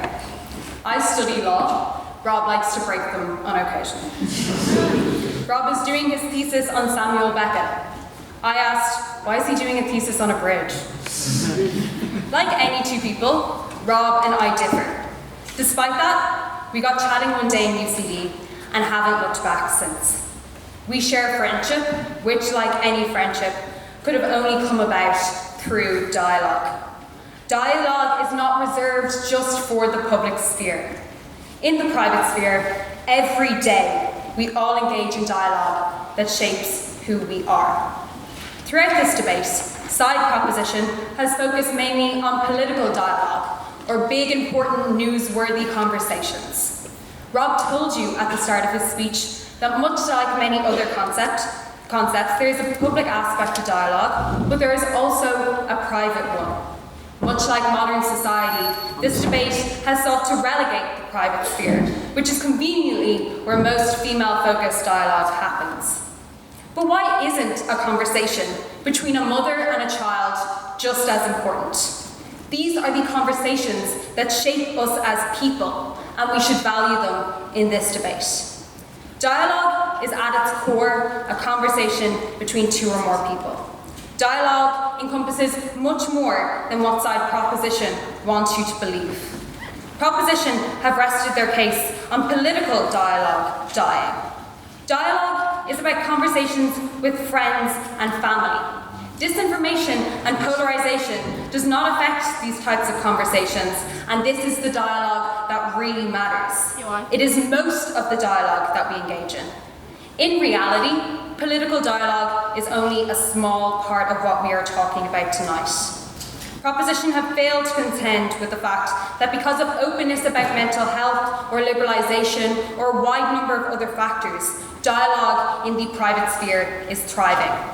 They say that we are not listening anymore. I think side proposition conflates listening with conceding your closely held beliefs for the sake of civility. Not all dialogue is just sitting around and coming to a perfect compromise that accommodates everybody. Sometimes people disagree, and that is not only okay, it is good for dialogue. Yes, we disagree. Yes, sometimes it is uncomfortable, but it means we are discussing the important stuff.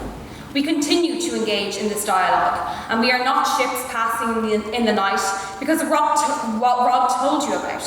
Dialogue is innate.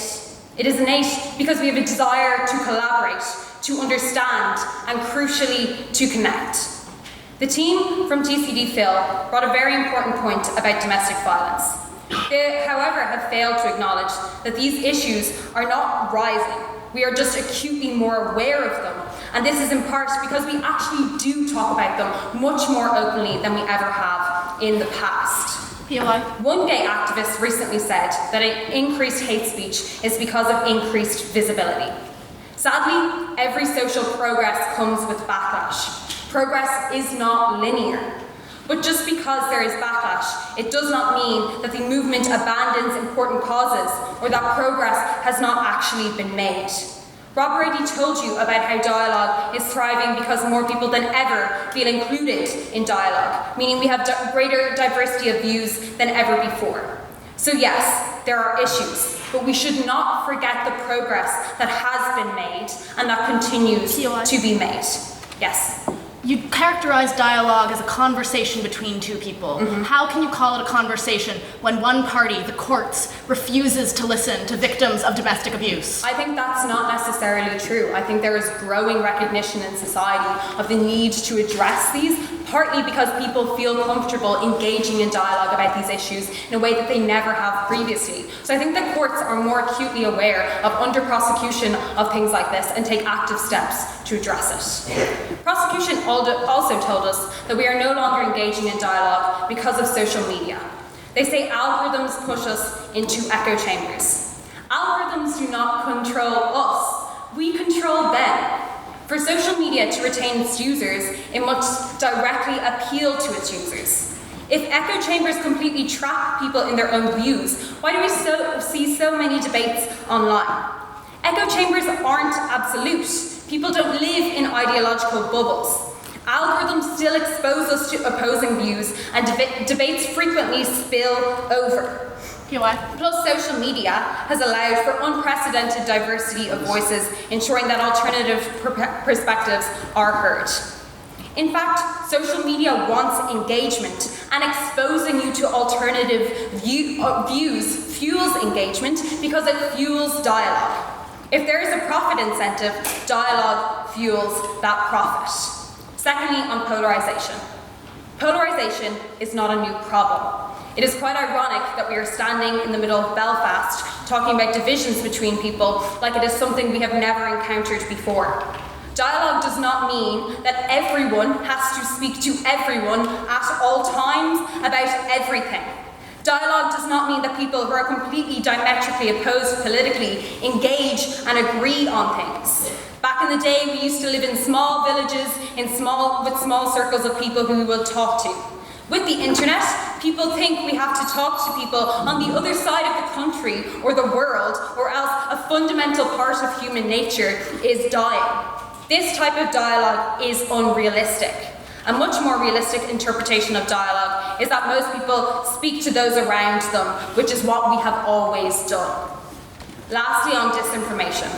Proposition claims dialogue is dead due to social media-driven disinformation, but Rob and I disagree. Disinformation isn't new. From weapons of mass destruction to cigarette safety to I did not have sexual relations with that woman, history is full of falsehoods. Yet today, we are more acutely aware of misinformation than ever. Schools teach media literacy. Laws like the Digital Services Act address fake news, and marginalised groups can challenge false narratives online. Dialogue isn't dying, it is evolving, and we have new tools for truth. So, Rob and I, in just a few short months, will leave college and enter into the big bad world.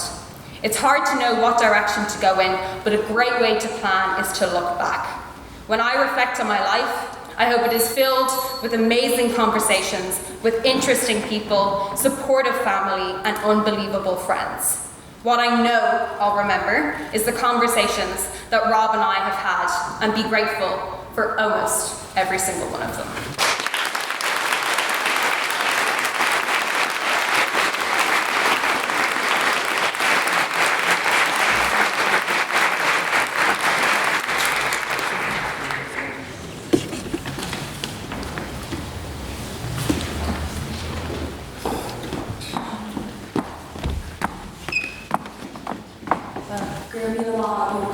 For what was maybe dialogue, certainly a debate, and the debate is now finished, so the adjudicators will now retire to a secure location to consider their verdict.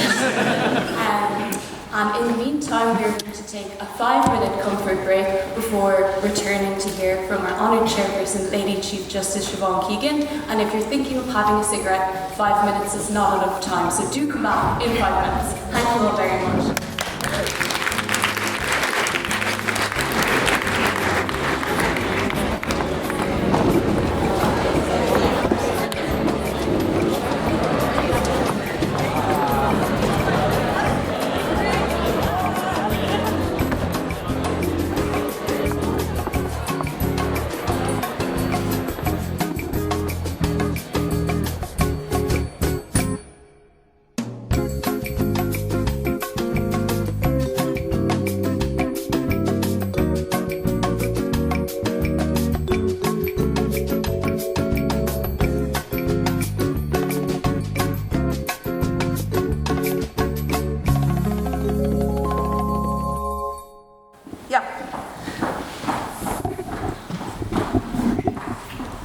Thank you kindly, Judge. My name is Martin Craigs. I am a trustee of the Literific, which has been a great honour and mental stimulation. I first wanted to say how very much I enjoyed the debate, and congratulations to you all, and thank you for your stimulating comments. My concern is, I just put my hand up and said I don't think dialogue is dead, but I think it's being seriously debilitated by the foul use of social media and what that has resulted in across society. And just look at your news over the last 90 minutes and you know what you'll be looking at. You'll be looking at the most important man in the world not able to disagree agreeably, which is an appalling state for this world to be in. So that's why I think the debates and everything the Literific has been doing has been an absolute joy to watch. I just wanted to register for those of you who didn't know, Former Prime Minister May was here speaking to the Literific just yesterday and made many of the same good points that you've just made, encouraging the students to debate more. Yeah. So I just thought I'd register my thanks for everyone who's organised this event, not least the Irish Times, and say on behalf of my fellow trustees, it's great to be able to host this, but Belfast will be winning it sometime soon. Yeah. Well done. Thank you.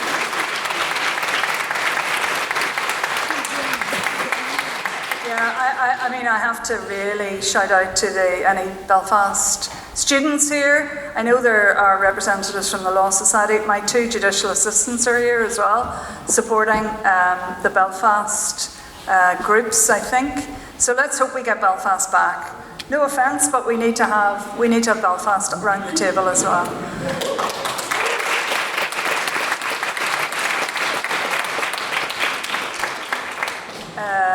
Anybody else a comment or a question? There's some at the front here. Yeah. Hiya. I'd just like to echo my thanks as well to everyone who's taken part and facilitated tonight. I just had a question that came to mind that maybe the audience or the debaters tonight or anyone, Madam Chief Justice, would like to answer. Just on the point that we had a lot of deliberation here over what dialogue is or isn't, but I would be interested in the question of if dialogue were to have died or not died, it would have had to be alive at some point. Yeah. And I wonder when we define dialogue as having come alive. Yeah, good question. I think I'm going to call on this team here because you brought in the Latin and the history. Any thoughts on that?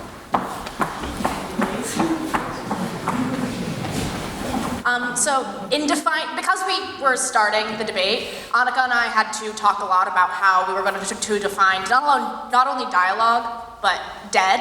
Yeah. And we spoke at length about how to determine when something is dead. You know, we spoke with a few people who we ventured down to the medical college, and we spoke with some people who have seen bodies, and we asked them, you know, when is a person dead? And it's actually not as clear of a line as you'd think. So we think that life, you know, also exists in those fringes, you know. Dialogue, you know, personally, I think that we believe that dialogue exists in a little bit more of a gray space than like the black and white, you know, win and lose debate structure allows for us to talk about. But so does death, and so does life. Annika? I have to say, I really commend your research going to the medical college to tidy up what death means. But yeah, oh my goodness. But I think you're right. There's a middle ground, isn't there? You know, it's quite hard to see this in black and white. There is a middle ground because the question put was, look, okay, dialogue might be alive, but it's under a lot of pressure at the minute. That's why actually you need, you know, people like you, advocates in the local communities, lawyers, politicians to stand up for what's right, I think. Yeah.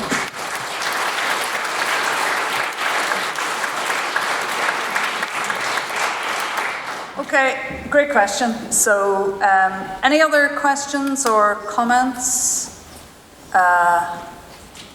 Right, yeah, over here.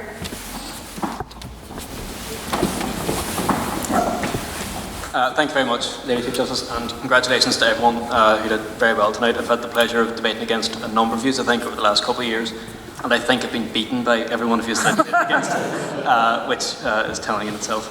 I suppose we've talked a bit, and it maybe ties to the earlier question of when dialogue was first born, or when it died or when it didn't die. A lot of discussion today about social media or looking back to the past at different times whenever maybe dialogue had brought about certain events, particularly here in North Ireland, I suppose, 26 years ago. So whether or not dialogue is dead right now, when do we think it was strongest? Yeah, milestones, you know, if you're talking about Northern Ireland, a milestone is obviously the negotiation of the Good Friday Agreement in 1998, because that brought together everyone here and created peace. I would suggest is a milestone. Anybody on the opposition want to tell us what they think about that as a milestone?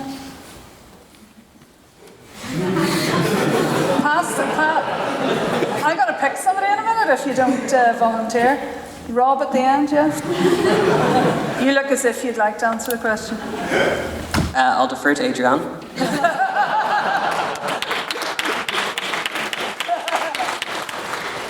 There you go, Adrianne. We were sort of thinking that because we were thinking about the last question, like if dialogue is dead, when was dialogue alive? Yeah. And there are issues with sort of every period in history. Like we're like, they might say the 90s because of the Good Friday Agreement, but that was also a time when like in the Republic of Ireland we still had Magdalene laundries and it was illegal to be gay. So I think like those people's ability to engage in dialogue was limited in that time.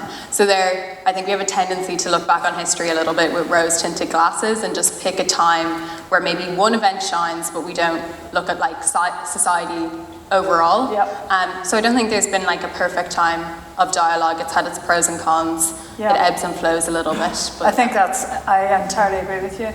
And I think Coleman said it, it is relative as well, isn't it? You know, so, yeah, you did say that. I think you did. Yeah, we also probably have a tendency to view our own history through a certain lens, as you say, and that's possibly not accurate, but perhaps the answer is we can't actually say. I don't know.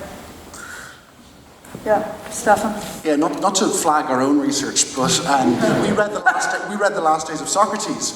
No, but one of the things I think that is kind of one of the things that Coleman and I discussed just a lot was this question, like when was it strongest? I think one of the kind of conclusions we had was, well, it's really bad right now, but Coleman and I are also quite young, and so we actually don't really know when it was strongest, because those are times that we didn't live through. And I think that dialogue is sure something you can read about in history books, but obviously I think we're living a lot of history right now, and when you read the history books from 30 years ago, I think you probably assume that a lot more happened than made it into the book. So it's a very difficult question to answer, because I think dialogue is probably kind of a feeling, it's kind of maybe a sentiment within society, more so than a discernible thing that you can go, yes, it's alive right now, it's dead, it's on the operating table, whatever the fellas decided to do. Those sorts of things. So I think it's a difficult enough question, I think, probably for people like us to answer. Yeah, it's difficult for me too. It really is. So, but it's good. It gets you thinking, doesn't it? Some further questions here.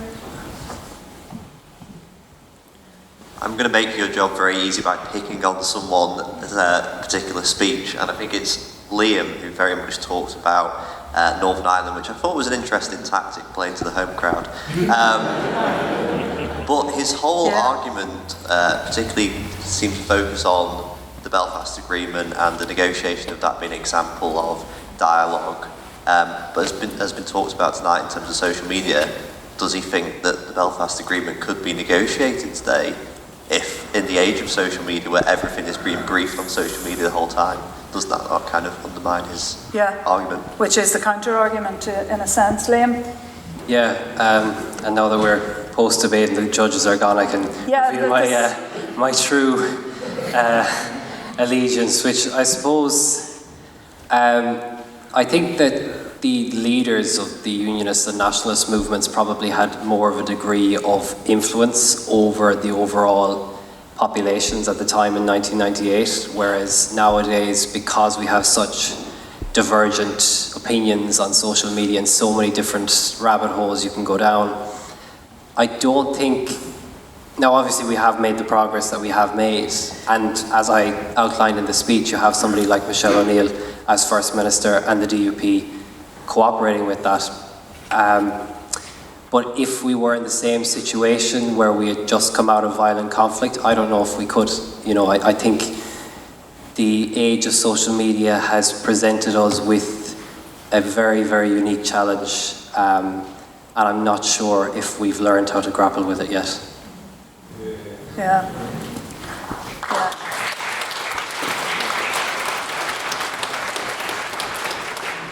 there was somebody else there as well, I think, wanted to ask. Hi, look, massive congratulations to all the speakers for speaking. It's a serious achievement, getting to the final of times, and well done to everyone.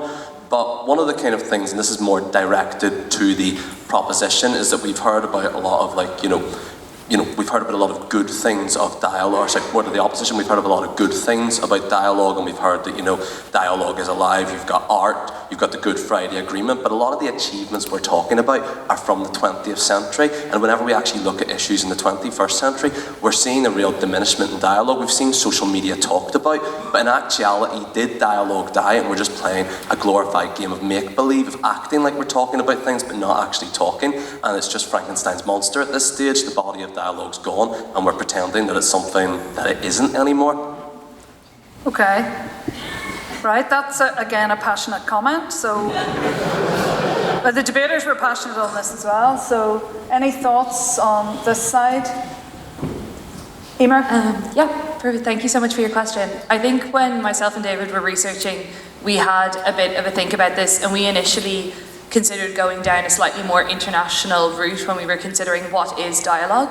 And I think there is something to be said for the fact that obviously we're all very focused on President Trump at the moment, and that obviously he is definitely a huge barrier to dialogue worldwide, but I think that there is always something to be said for the other dialogues that are taking place. I think there's still a huge number of countries that are very focused on climate change and trying to make some progress in that area. There are still COP summits, that's still something that happens all of the time. So many other, like the EU is still something that is a really functioning body. It's still providing a lot of services and just supports to countries, and I think also that other kind of continents are being able to kind of develop their own versions of the EU as well. I think we're actually seeing a huge amount of progress in that area. We're just actually really focused on what's happening in America at the moment, and I think that dialogue itself isn't dead, it's just hugely under threat in America. But I think worldwide that it maybe isn't entirely dead. Really good response. Anybody else? Yeah. Hello, congratulations on a really entertaining evening and a really wonderful discussion. I felt there was a continual thread throughout the discussion about women. Now, I studied drama studies at a very reputable university just across the road, and I had to do some modules in anthropology. And during my studies of anthropology, I was told that language and dialogue and gossip was invented by women, because we were often back home looking after children whilst hunter-gatherers were out hunter-gathering. And I was also just really struck by Adrianne's comment about private dialogue, and I wondered why there wasn't more debate about the small conversations that we have in households and how impactful and change-making those small conversations can be. There's a lot of dialogue in my house. I have a 5-year-old and a 2-year-old, and I often think the conversations I have with him, in particular the 5-year-old, are really, really important. So I'm just interested to find out why the focus was on those really big public conversations rather than the smaller ones. Yeah. I mean, it has been touched on by some of you. Anybody over here want to say anything about it? Yeah, at the end, Coleman. Thank you. I think the reason why maybe it was touched on a little less than you would have liked is because it's undeniable. Yeah. You can't deny private conversations happen every day between everybody, between friends, between strangers, so it would have been a dangerous path for us to go down, because I can't really stand up and say, well, I have no friends and I don't talk to anybody, so I don't know what they're going on about. Because of course it's undeniable. Yeah, private conversations are the bedrock of dialogue. If you take all the conversations that happen in the world, vast majority of them are small talk between two people. It's not diplomatic summits. So. Yeah.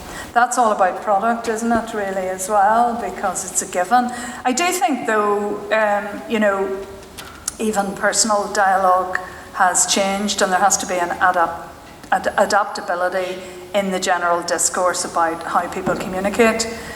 It's interesting, people do not necessarily want to take the time to read long documents about important matters in the world or long judgments about legal matters. They want to get the soundbite. And does that actually lead to an accurate picture of what things mean? is this issue of the changing nature of dialogue, which I think is what all of this is about. So I'm glad you have friends, Coleman, and you do rightly point out that the private debate is a given, but I actually think it's different as well, how people communicate. I mean, again, I'm showing my age, but I didn't have a mobile phone when I was at school. I actually didn't have a mobile phone until I was 40. Again, there's another confession I've just made. But, the children that you're talking about have a much greater challenge than my generation because of how they're flooded by, somebody called it the computer in their pocket, or, this is a different world. And there is going to be, and I think the follow-on from all of this is going to be, how do you not just regulate social media, which, let's face it, it's going to be really difficult given the private interests that run it, but how you regulate the personal dialogue that people have, that children have with each other, so that their lives are not polluted and dangerous.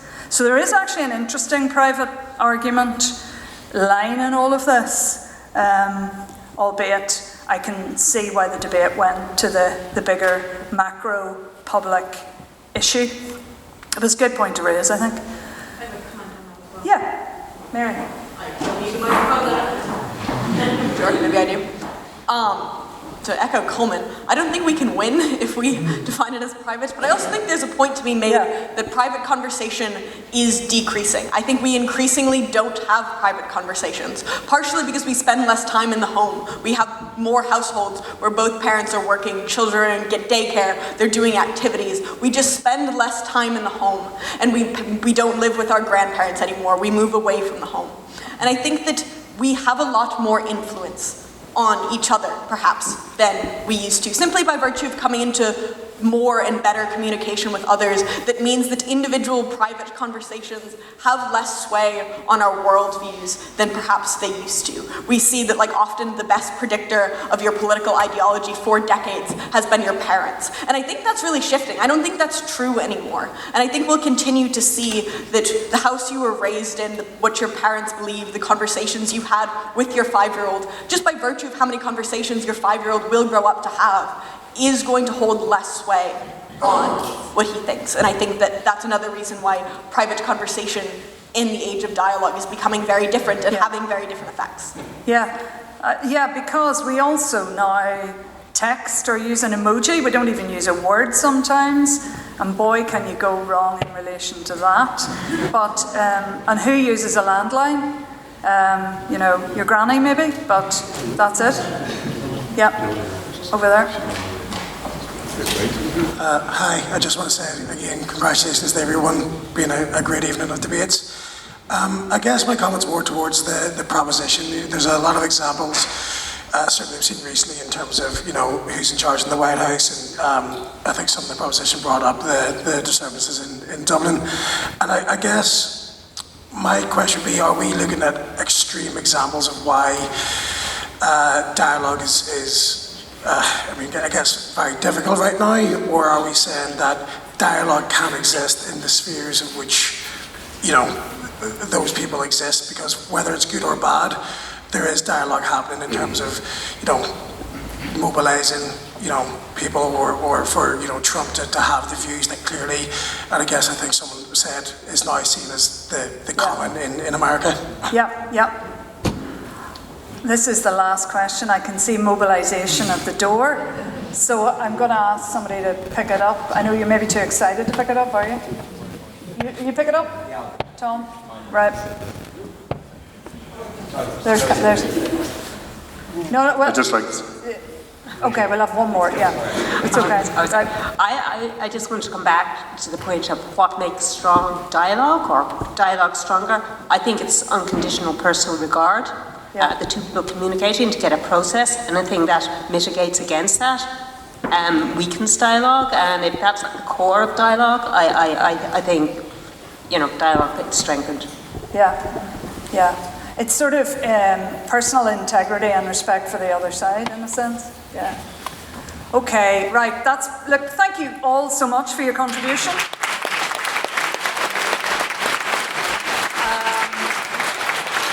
I'll pass back to Louise.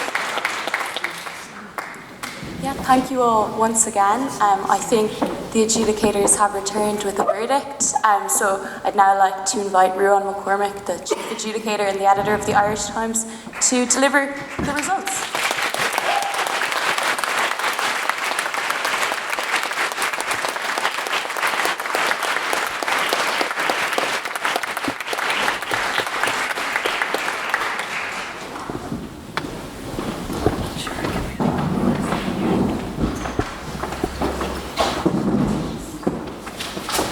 We decided to sleep on it tonight.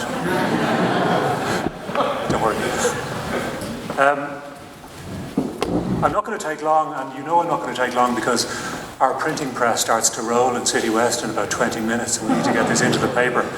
But before I get into the real business of the evening, I want to say thank you to some people who've been very important, not only today and tonight, but through the whole Irish Times debate series this year. Firstly, several of my colleagues in the Irish Times have done extraordinary work over the course of the year to organise the entire competition. We are deeply indebted, all of us, to Janet Stafford, to Owen Murphy, to Paulina Gembutate and Tanya Meehan. We're really grateful to our host today, to Queen's University Belfast, represented here by Professor Geert Dewulf, who's Pro-Vice-Chancellor for Engineering and Physical Sciences.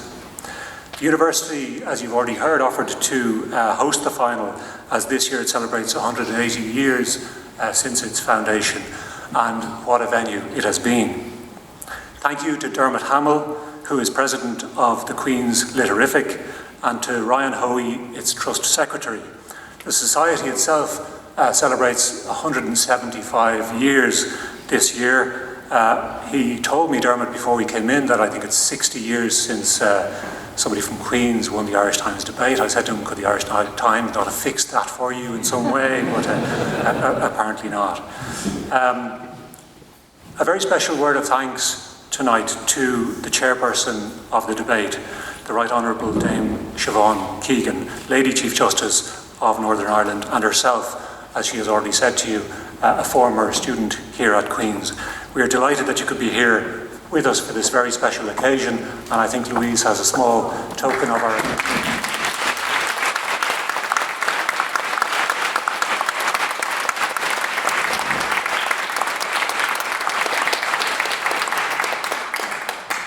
This is an event I enjoy immensely every year, up until the point where we have to go into that room and arrive at a decision or a few decisions and choose winners. It's a really difficult process every year, and it certainly was this evening. There is very little between, once you get to this stage, once you get to the final of the debate, there is really very little between the competitors. They are very fine margins.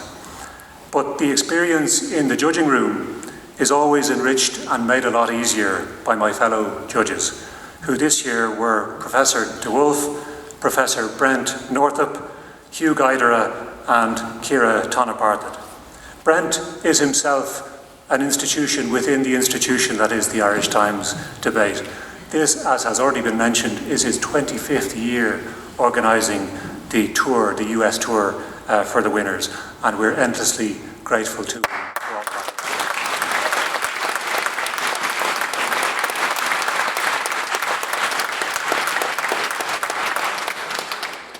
Last but not least, one of the most important roles in the Irish Times debate series, as you know, is that of convener.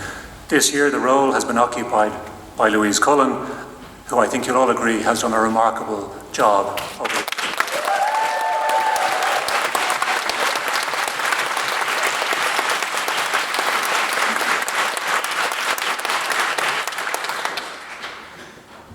One person I'm going to mention, I was reminded of this just before we came in, who is worthy of mentioning today, is Henry Kelly, the former broadcaster and Irish Times journalist who died this week. Henry Kelly had many accomplishments to his name, but one of them was that he was the individual debate winner representing UCD LNH in 1968. And it's fitting that we remember him and pay tribute to him here in Belfast, where he spent many difficult, but I think professionally very satisfying years as a Northern correspondent for the Irish Times.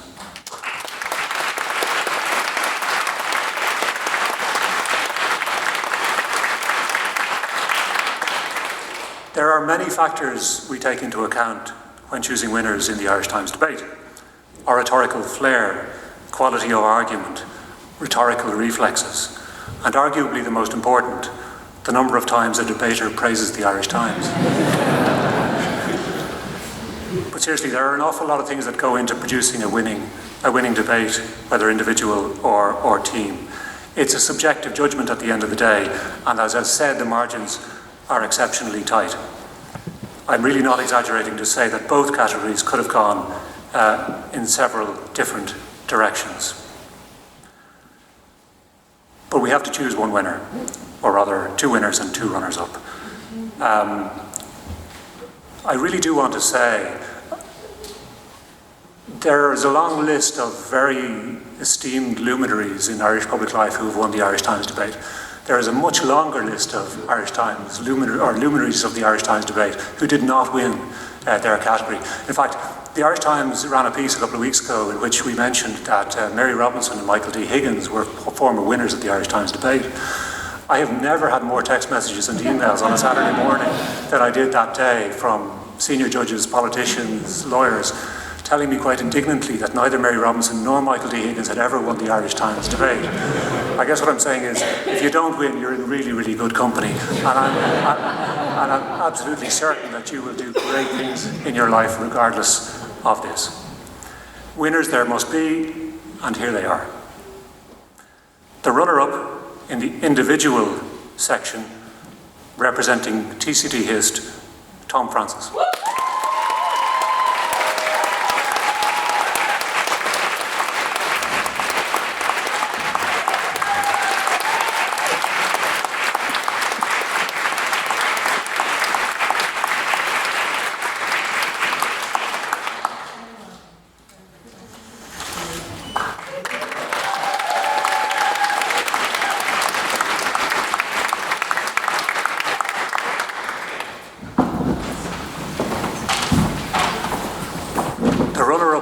Team representing UCD LNH, Stéphane de Bairéid.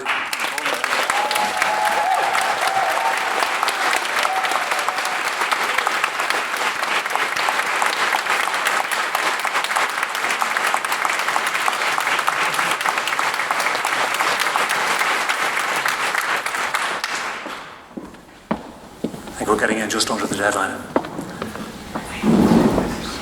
The winning individual, representing University of Galway, Literific.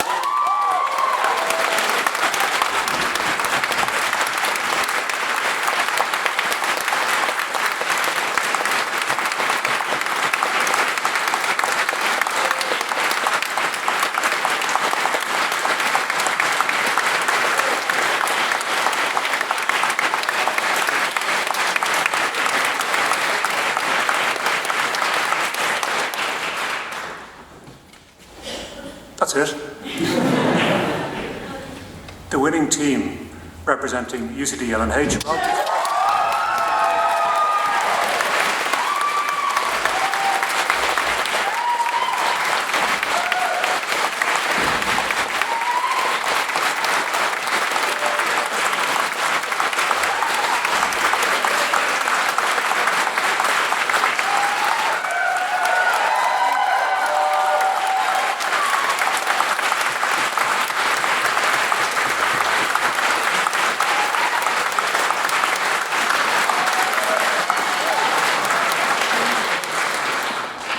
That's us. Thank you very much to all of those who took part tonight, all of those who took part over the course of the competition. Congratulations to the winners, the runners-up, and all those who were here tonight. Thank you for coming, and we'll see you again next year.